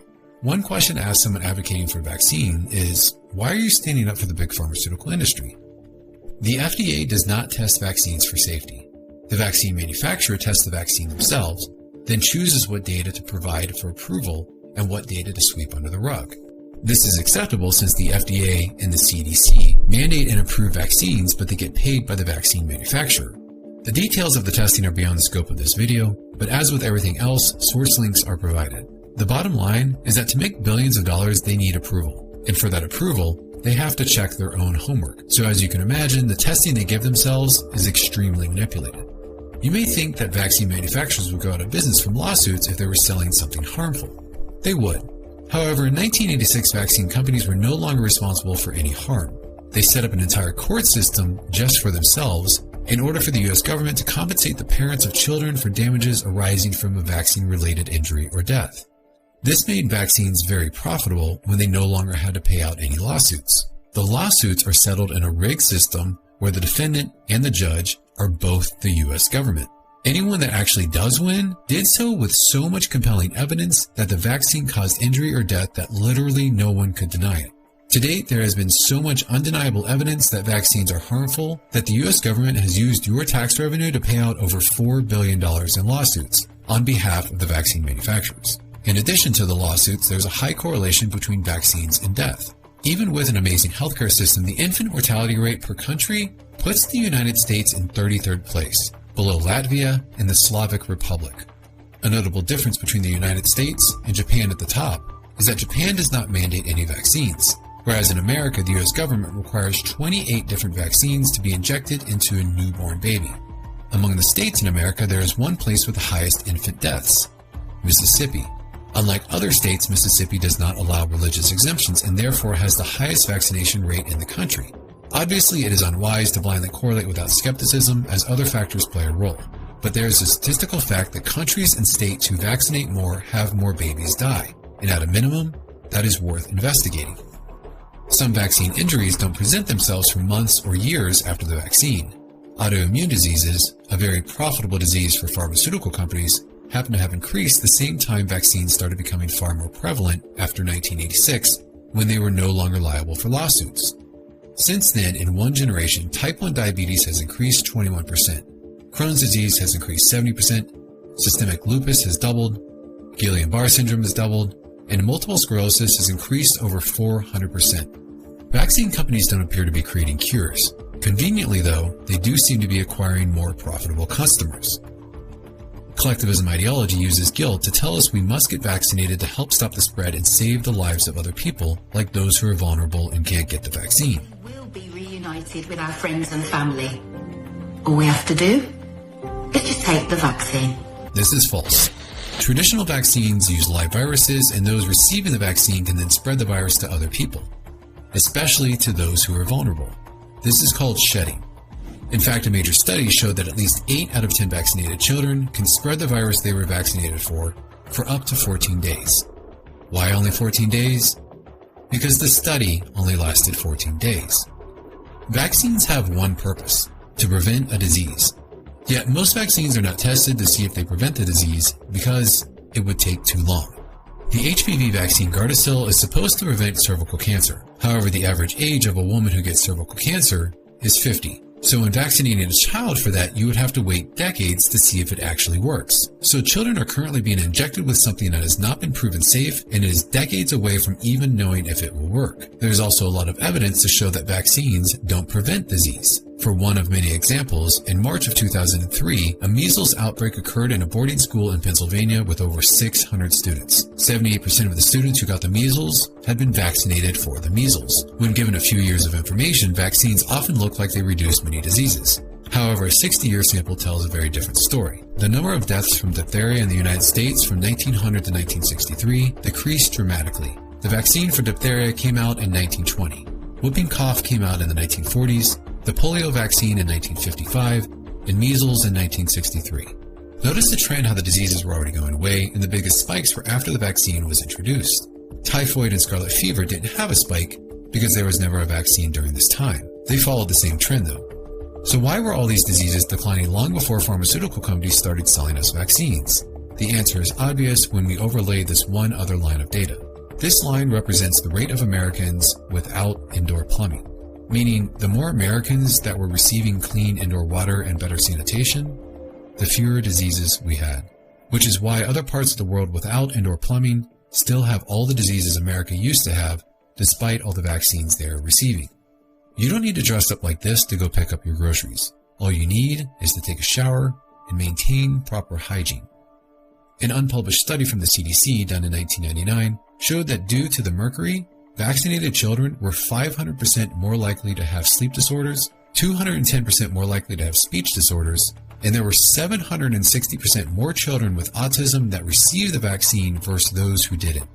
A study in 2012 found children vaccinated with the flu vaccine had a 440% increase in respiratory infections. In studies done in 2008 and 2010, they found children vaccinated with hepatitis B had a 300% increase in autism versus those who were not vaccinated. And they found that vaccinated children had a 900% increase in the rate of needing special education services. In the last 10 years, the vaccine industry made an estimated $592 billion. In that same time, an estimated $400 million has been donated to politicians from the pharmaceutical industry, with an additional $2.3 billion spent on lobbying. And the media received an estimated $39.7 billion from the pharmaceutical industry. Pharmaceutical companies don't spend tons of money on drug ads during their news cycle just because they want to sell you Abilify for your schizophrenia. They do it to ensure the news is always reporting in their favor. They're not paying for the ad.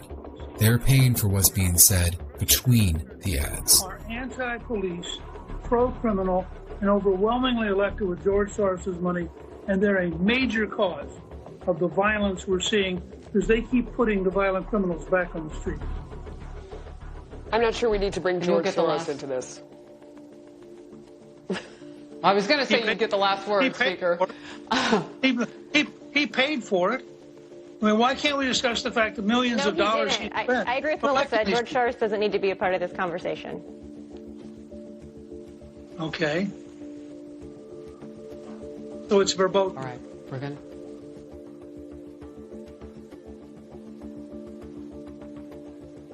Okay. We're going to move on. Historic day. However, most people who are unaware of this will take the vaccine willingly. Vaccines are a business. The CDC is not a government agency. The CDC is a private company and it profits billions of dollars off of royalties from the vaccine patents. Bill Gates said getting into vaccines has been the best investment of his life. It has doubled his fortune from $50 billion to $100 billion in record time. Just like with Microsoft Windows and Microsoft Office, switching your business model from a one-time plan of a traditional medicine to an annual subscription, like a vaccine, is very profitable. But that's only a fraction of where the money is to be made from this fake pandemic. COVID-19 has hit all businesses hard. It's tough to sleep at night. You can think about it every second of the day. The fear constantly pushed by the media about COVID-19 is used to justify lockdowns. The lockdowns caused depression and suicide. Forced lockdowns closed small businesses. Small businesses employ more than half of the population in America. Well, they did prior to 2020. During the first wave of lockdowns, many large corporations whose doors were allowed to stay open profited billions. While the combined total of all small businesses of hardworking citizens not only didn't make any money, they actually lost money. The same people who are championing the lockdowns are the ones profiting from them. This elite parasitic class is not only immune to the fake pandemic, they have been thriving on it. While during the same time, over 500 million people were pushed into poverty. That snowball has already started, and from 2021 through 2023, you'll see billionaires grabbing up failed businesses, apartment complexes, and homes for pennies on the dollar, just like they did for years at the beginning of the first Great Depression. All of this is going on around the world as a result of government-enforced lockdowns using a fake pandemic as their justification to get away with it. If you give someone in power the right to break the law during an emergency, then those wanting more power will always create an emergency to allow themselves to break the law. When you wear a mask, you show your compliance, and your compliance adds to the forced lockdown problem, and the next wave of lockdowns will crush the families of those who are barely holding on. From 2021 through 2030, we can expect a dramatic escalation in the agenda. This escalation will likely come in waves where everything seems as if it's okay for a while, then there's a new problem. That new problem could be something such as a cyber attack that temporarily takes down the power grid in most parts of the internet, leading to another shortage in the food supply. Then, after some time, that will calm down, but the solution to the problem will be to increase restrictions online to verify everyone's identification. Ultimately, this is to further silence the citizens from speaking out. Then, after a series of events, we should expect another major wave of COVID variants, along with waves of lockdowns. As that subsides, it would again bring additional restrictions. Without any influence by us, it's plausible in the next few years to expect these events, along with a likely economic collapse, possibly culminating in a major war by the end of the decade. This wave pattern brings us, the subjects, right to a breaking point before relieving the pressure. It allows a gap to forget the previous hard time and accept it as normal, which reduces the threat of building a resistance. With every new problem comes more restrictions. This pattern provides an opportunity for the most effective way to demoralize the subject, making them exploitable to give up their rights for a sense of security, while channeling them to a modified, more controlled way of living. This pandemic has provided an opportunity for a reset. Building back better means getting support to the most vulnerable while maintaining our momentum on reaching the 2030 Agenda for Sustainable Development and the SDGs. The third foundation is to build back better. To think that life can go on as it was before the plague. And it will not. This government will build back better. We can build back better. And I'm looking forward to getting started as soon as we can. On January 20th, 2021, Biden was inserted into a system to further push an agenda of forced lockdowns, forced vaccines, forced tracking, censorship, an upcoming new system of money, and an overall major reduction in your freedom. We actually should stop looking at it as a removal of freedom. What it really is government enforced pain. The substantial amount of science and evidence shows that this isn't a government that Americans elected. Even 30% of Democrats believe the election was stolen. Whether you voted for Trump or Biden, you should always encourage a fair and honest voting system. Without it, we easily invite tyranny, just like other countries that have used the same glitchy voting machines. In the future, maybe voting will be removed entirely, in a good way. In truth, even with an honest election, I don't have the right to choose who rules my neighbor. Nobody does. However, at this current time in our evolution, this is what we're working with. So at a minimum, we can applaud those who stand up for it to be a fair and accurate count. As Buckminster Fuller put it, democracy is the worst kind of government, except for all the others. Congress is back in session and Democrats are pushing to pass gun control laws. Dozens of new laws take effect tomorrow, among them some controversial ones. One of the first changes we can anticipate in a very near future will be gun control. The criminal elite can't have the population armed because, unlike the rest of the world, the American people actually have a fighting chance to stand up for themselves and their freedom. With a Biden-Harris administration, you can expect extreme gun control laws to further the agenda of the elite. There has been a big push to ban guns the last 2 decades. One has to wonder if the only reason why someone in power would want to disarm the citizens after 240 years is because they intend to do something so bad that you would feel compelled to fight back. Gun control has never been about protecting the citizens. Gun control is about protecting the powers of the government, the powers of the big corporations, and the powers of the criminal elite. When you support restrictions on guns, you are supporting more restrictions on you. Free people have access to guns. Slaves don't. The class of people who would benefit the most from banning guns are criminals. The only people who will turn in their legally owned guns are the exact people society doesn't need to worry about. You can't expect to throw all of the guns in the world into a giant volcano and assume that murderers everywhere will immediately cease. Violent criminals are a result of a structural failure of society. The number one factor for violent crime isn't race, it isn't poverty, it isn't IQ, it's growing up without a father. The absence of a father brings non-parenting men around the house, and those are more likely to be abusive to the child. Child abuse plants the seed of a violent criminal. The welfare programs blindly handing out checks not to those in need as charities would do, but to those who fit the requirement, such as no father, is then nurturing a system of children born out of wedlock by forcibly taking citizens' tax dollars to give them to mothers of fatherless children, making a society that encourages the growth of violent criminals. Most minorities are good people who would not want to forcibly take money from other people who work hard for a living. However, the biggest tax bracket comes from the middle-class white citizen.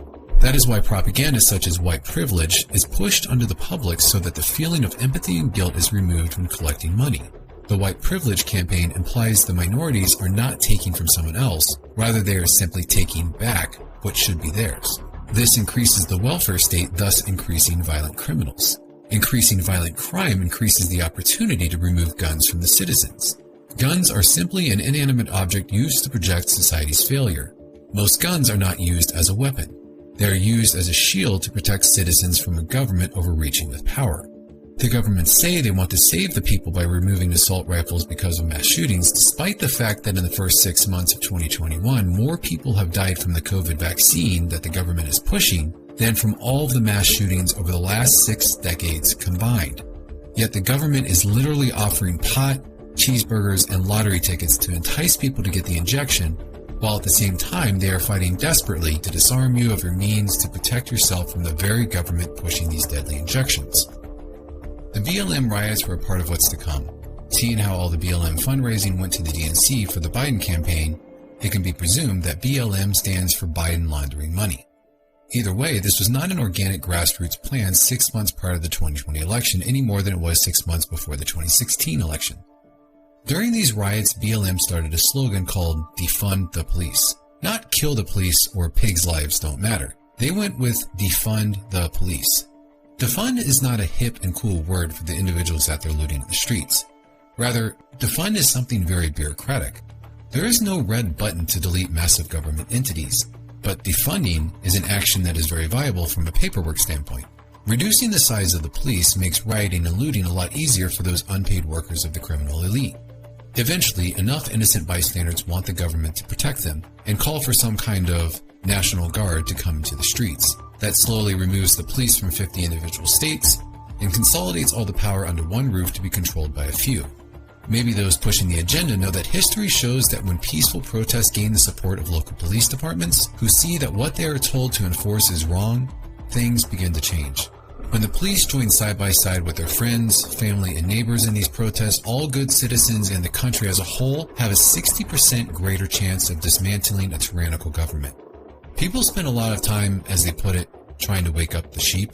Maybe we could spend more time informing and joining forces with the police and begin waking up the lions. Many people are trying to warn us about this, but they're being censored as they speak. Large tech corporations such as Facebook, Twitter, Reddit, Amazon, Google, YouTube, and Apple, who ironically built a company with an anti-1984 message of tyranny, are all censoring people who are speaking up against government-inflicted pain. By using these platforms that are censoring the people, you're relinquishing your freedom of speech to big corporations and media. The same media not only censors the current truth, but manipulates it as well. As an example, in a 1998 edition of the Oxford Dictionary, fascism was defined as a system of government marked by dictatorship. Today, when you search for a definition of fascism, it seems a little one-sided, with an authoritarian and nationalistic right-wing system of government. When that same media changes the definition of words, also actively censor citizens around the world, including the President of the United States, you'll quickly realize their true power, and then you may realize the same big tech has your fingerprints, your facial scans, your passwords, your likes, your dislikes, your health, your beliefs. They track where you are at all times, and they're recording everything you say. You may not like President Trump. You may think of him as an idiot, a racist, a fascist, or all three depending on where you get your propaganda. Consider, though, that he was the only world leader on the planet that has been completely silenced. The world's most brutal dictators and state sponsors of terrorism can speak on any and all platforms. But Trump, someone adored by millions of citizens all around the world, was silenced by these groups who aim to gain more control over you. This censorship, now dressed up as fact-checking, did not exist until the truth started getting out. When you tear out someone's tongue, you are not proving them a liar. You are only telling the world that you fear what they might say. We were told to believe that a small subset of the hundreds of thousands of Trump supporters protesting the election results on January 6th turned violent and stormed the Capitol building. It's a little convenient that the group dressed as Trump supporters were waved into the Capitol building by the police. Many of them also happen to be Antifa members participating in the BLM riots just months prior. And blood left here on the ground where people have pushed past this barricade. You can hear them getting louder, cheering. Our nation's capital fell under siege by domestic terrorists. Yes, that's what I said, domestic terrorists. Domestic terrorists. Domestic terrorists. This obviously staged false flag is now being used as a part of a baseline to warrant new laws that are said to combat the domestic terrorism problem we have in this country. In reality, it's just more government-enforced pain. There is a solution to this problem, and it's been in place for over 200 years. A well-armed militia of citizens must stand their ground when the government begins to overreach. When riots were getting out of control in Democratic-run cities across America, the citizens of Boise stood their ground while Antifa and BLM agitators were bussed into town allegedly to start a riot. This is the same Antifa that is financially backed by George Soros, one of the owners of the COVID vaccine provider, Moderna. In Boise, without a single shot fired, every potential violent protester backed off and within a few short hours left the city. There is no looting, no rioting, no burning buildings, no police state, and no government intervention because the citizens stood up for themselves and their neighbors. When you stand your ground, do so firmly but peacefully to avoid falling into another trap, and hopefully we won't be goaded into an actual civil war. It's important to realize that this is a war, and the harsh reality is that there are powerful people who prefer that you are not alive tomorrow.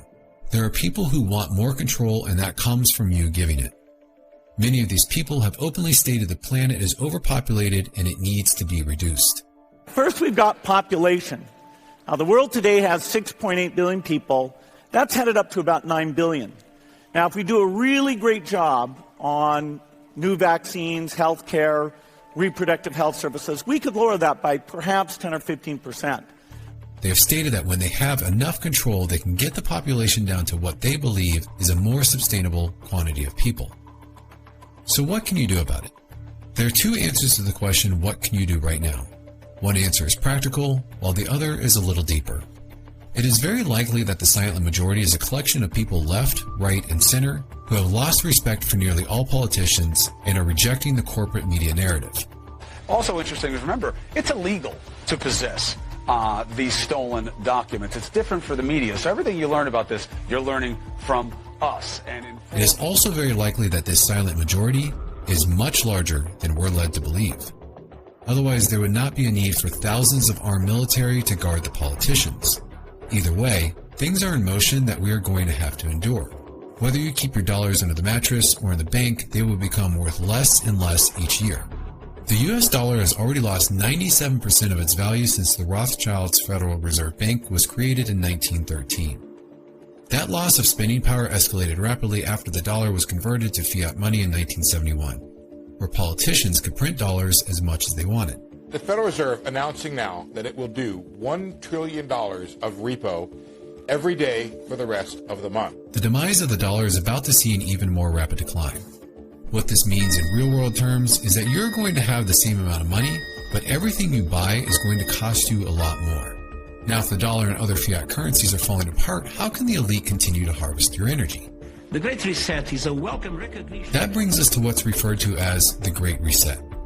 The US dollar is now entering the same fate all major currencies have succumbed to and soon will no longer be the dominating currency on the planet. When studying the trends, it appears the goal is to completely destroy the value of currencies and economies all around the world in order to create a single world-dominating currency ruled by a select few people. By doing this, those at the top would have substantially more control. Much like in Venezuela, Zimbabwe, the Weimar Republic, and Yugoslavia, it's possible we will see the euro, the US dollar, and many others completely collapse either this decade or next. That will be another new problem. There will be a reaction, and the solution will bring rise to a new world currency. This could be anything, but will likely come from the International Monetary Fund in the form of an SDR, and it would be a new type of digital currency. This would be your new money. Unlike something controlled by the people, such as Bitcoin, their proposal is with the digital currency controlled by the banks and the central elite, which is no different than the digital dollars we have now. Among other things, the appeal of Bitcoin isn't that it's digital, it's that it's decentralized. Bitcoin is spread amongst the people and can't be created out of thin air for a select few who own all the money.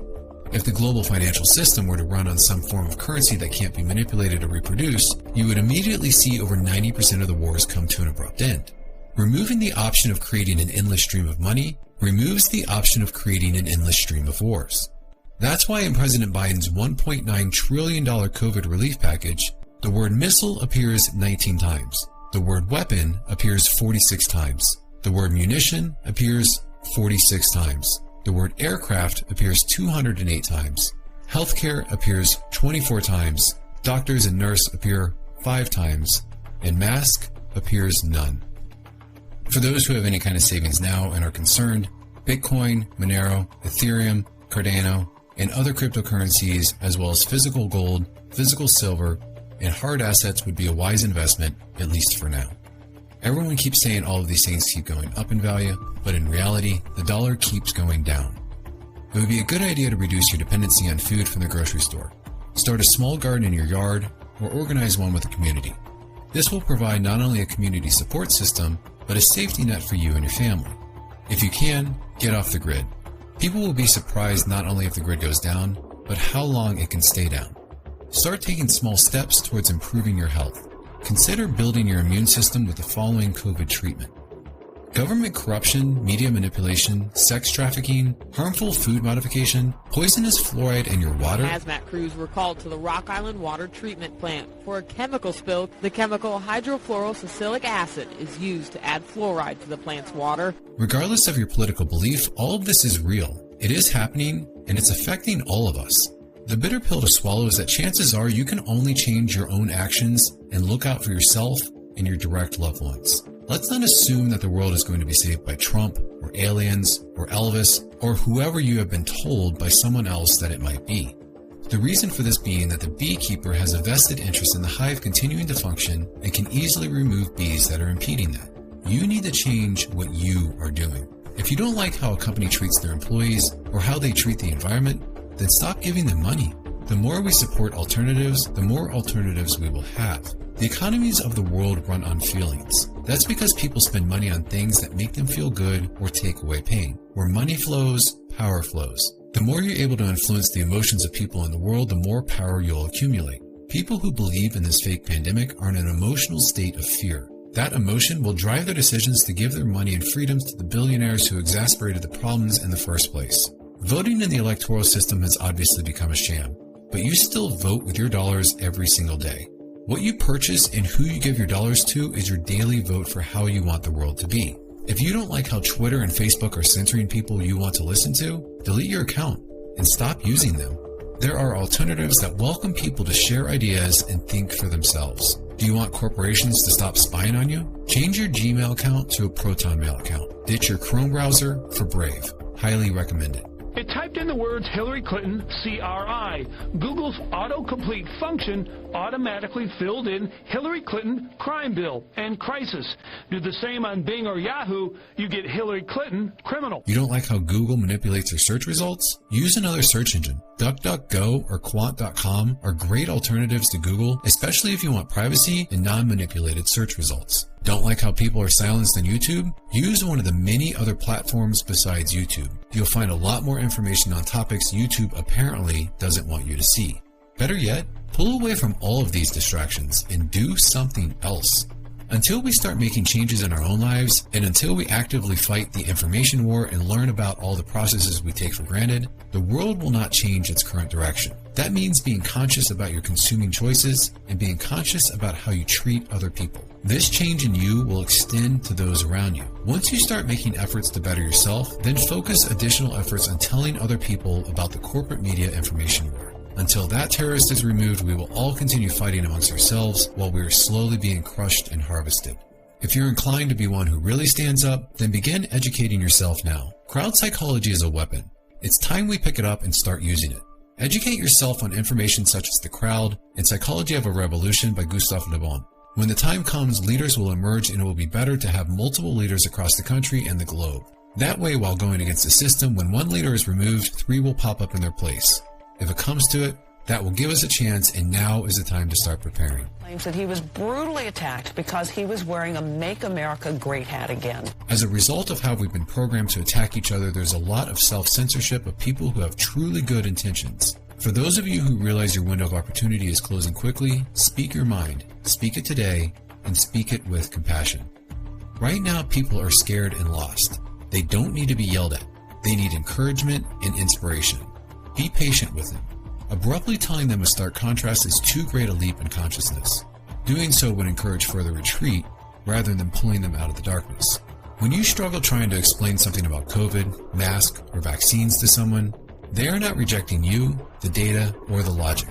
They are rejecting rejection. Because no matter how great the evidence, they subconsciously know that if they agree with you, that means that they will later be rejected by their friends and family for having an unconventional opinion. This is difficult for most people, and that is the problem to overcome and the reason to be patient. Humans are not designed to pursue truth. We are designed to pursue reproductive survival, and being ostracized from our tribe reduces the odds of our survival. If during the conversation someone gets angry, that is a different situation. The moment someone shows anger in a conversation is the exact same moment they ceased striving for the truth and have begun striving for themselves. Your information is opposing a belief they have linked to their personality, and that information is now a danger to their psyche, and they are no longer willing to accept it. When people switch the conversation to, you're a racist, you're just an anti-vaxxer, I'm offended, or they get angry with you in any way, it's because deep down, they realize that you know what you're talking about. The natural reaction to this is to feel inferior, and the weakest type of people react to that which is in themselves with anger. They do this so as to not validate the feelings of weakness. At that point in the conversation, it's best to stop making points and instead just start calmly asking open-ended questions. They may continue to be angry, but later on, the questions they can't answer will become the seeds that begin spreading their awareness to accept an alternate reality to their own. Your questions inspire them to learn. Instead of trying to convince them, let them discover the truth for themselves. More than any meme you can post, your actions will be the inspiration that most need to see. This takes courage because the greatest fear in the world is the opinion of others. The moment you are unafraid of the crowd is the moment you are no longer their slave. And yet another variant of COVID-19 has been detected in the UK. When we are told yet again some variant of COVID has arrived and we are required to do more lockdowns, give up more basic rights and freedoms, decimating the lives of people everywhere, simply ignore it. That's what citizens in other parts of the world are doing, and it's working. It's been said that when you lock people away who are sick, that is quarantine. But when you lock people away who are well, that is tyranny. If a law is unjust, it is the responsibility of the people to disobey that law. And wherever any form of government becomes destructive of these ends, it is the right of the people to alter or to abolish it and institute new government. When you hear the propaganda that you should wear a mask for other people, there is actually some truth to that. Just not in the way you'd expect. You're not being told to wear a mask to protect them. You wear it to keep others conforming as well. By wearing a mask, you're reinstilling the groupthink mentality in those around you so they continue behaving the same. Rather, when you leave a store that is forcing you to wear a mask, politely telling them you'll simply shop somewhere else, and when you have the courage to walk around without one covering your face, then your courage inspires others to do the same. In the previous experiment, the naive subject stood alone against the group. In this variation, Asch gave the naive subject a partner, here seated in the third position, who also gives the correct response. 1, 2. The partnership variation shows that much of the power of the group came not merely from its numbers, but from the unanimity of its opposition. When that unanimity is punctured, the group's power is greatly reduced. When we're told to stay in our homes, don't go outside, and be fearful of everyone around us, if you feel that is unjust, then simply ignore them. Go outside, open your store, enjoy the sun, enjoy your right to live. Dissidence is walking away from a generally accepted theory or opinion from an official party. Social distancing sounds better than what we've been doing, since social distancing is nothing more than a politically correct term used to isolate us from one another. I never thought I'd see a day where hardworking Americans are criminalized for trying to make a living supporting their family. The dictatorial attitude toward California residents while dining in luxury, traveling, keeping his business open, and sending his kids to in-person private schools is very telling about his attitude toward California residents, his feelings about the virus, and it is extremely hypocritical. Law enforcement officers all over the country are speaking out against the wrongful actions our state and federal governments are doing. Many sheriffs have shown their courage to openly stand against the unlawful and unconstitutional mandates restricting the rights and freedoms of people across the land. They have shown they will ignore and disobey these oppressive mandates and won't comply with this government-enforced pain. They believe the men and women of this great nation are not incompetent and that we can choose to be afraid, stay home, and sleep, or we can choose to wake up, be with our family, our friends, and our loved ones. The last thing a tyrannical shadow government wants is for the people to peacefully ignore it, because the moment we begin to ignore them is the exact same moment it's been realized that we have all the power. Others only have the power you give them. Rights are not something bestowed to us by the government. You are born with them naturally. The government's role is to protect the freedom of the people, not to pretend to protect the people from themselves. A federal, state, or city government that believes that citizens are nothing more than weak children who can't think, manage, or experience life on their own is a government full of egos with a moral compass that is cracked at its foundation and needs replaced. The situation in this reality appears hopeless, because if we continue doing nothing, it is. You may not be any more interested in politics than I am, but this generation needs to pay attention to its politics so that the next generation can enjoy science, then the generation after that can enjoy music and art. It's likely that you, personally, are going to have to engage in this problem in some way. Hope is not a strategy. This situation we are all in has been crafted over generations by powerful people that are playing to win. Start by being mindful of the choices you make every day, inform other people, and talk with your local police officers. Unless we can win the information war while standing together to peacefully disobey, no greater victory will be coming for us. That's the practical advice. Harsh, but true. Now to take a hard turn to finish with a different message. For those of you looking for the deeper meaning in the longer term game, remember that everything happening right now is all very positive. A lot of people are going to struggle now and over the next many years. That is good because struggle equals growth, if we allow it to. We cannot control what happens to us, but we can always control how we react to it. Many of us have become complacent in life. You are here for a reason, and it wasn't to plug into Netflix all day. Part of that reason is to have experience and to grow as a being. People who get through this struggle in a positive way will be wiser, more humble, and in better spirits all around. The long-term bigger picture is that we don't want to continue to fight the old system. Using tactics of this current failing society to fight the same failing system may help win a battle here and there in the short term, but will get us nowhere in the long run. To make real change, we will need to build a new system that makes the existing system obsolete. With tools of automation rapidly coming, a system of self-governance would be an ideal start for a new society. One without our current colonial top-down structure that was born from a foundation of the military, rooted in money, power, and corruption, but rather use the structure of a horizontal society like the Iroquois thrived off of for far longer than America has been around. This horizontal society will not fare well in a war, but with a resource-based economy using artificial intelligence and automation, the likelihood of having a war decreases exponentially. For thousands of years, societies have been in a defensive posture of preparing for war, and instead this shift would be an offensive posture of prolonging peace. Simply hoping for a better system to happen is not the route to take. Hope is wanting the state of the world currently to be something different, making hope by its very nature destructive. While this change is going to take place on its own, hoping for it is not the aim. The aim is accepting what currently is while making changes in yourself that align with the new system. When we stop hoping for a different world by trying to change other people, and instead focus on improving ourselves, we begin to see change happen for the better throughout the world through our actions. You will accomplish far more in this world by being a better person rather than forcing someone else to reform. It's rare for one person to change the world, but not so rare for one person to pass along the message that can change it. Your positive growth becomes that message of change for others. Learning to accept the state of the world now is a big step for your growth. If you're having trouble with the fake pandemic, you're going to have a terrible time with the upcoming global economic collapse, the likely major online cyber attack, and potentially new tyrannical world government. A more harmonized and balanced system will eventually happen, but first, the mindset of humanity will go through a paradigm shift. When learning to accept our current reality, it helps to understand that what we call evil is not bad. We are currently in a universe of duality. Everything has a natural opposite in order for it to exist. The idea of righteousness and evil or good and bad are human concepts. They are not universal. Evil is not good or bad any more than the negative side of a battery. Without a positive and a negative on a battery, you get no charge. Nothing will happen.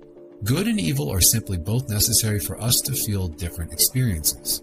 You cannot have good without bad any more than you can have up without down. Without darkness in our life, we could not see how bright we can become. Without ever having experienced frustration, we would have never smashed a coconut onto a rock, and we'd still be clawing at it with our fingers. Without this struggle today, you would not learn how incredible you are tomorrow. Right now, we are all falling very far towards the edge of darkness, and we are resisting it. Many of us will fall deeper with fear and anxiety, while others will swing hard to the other extreme of willful ignorance and malice. When you learn to experience both from the center, when we accept and become grateful for the evil in the world in the same way we are grateful for the good, then we are no longer resisting, and we begin to find peace. Improving yourself is the first step. The so-called evil is going to be there regardless.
As a result, we are in our current situation because the state of this planet is a reflection of our collective thoughts. So talk with others about what's really happening and begin to make the changes within yourself to be the light shining in today's darkness. If this message resonates with you, then share it with those you care about the same way someone shared it with you. Our world is what we make of it, and this is our time to make the change.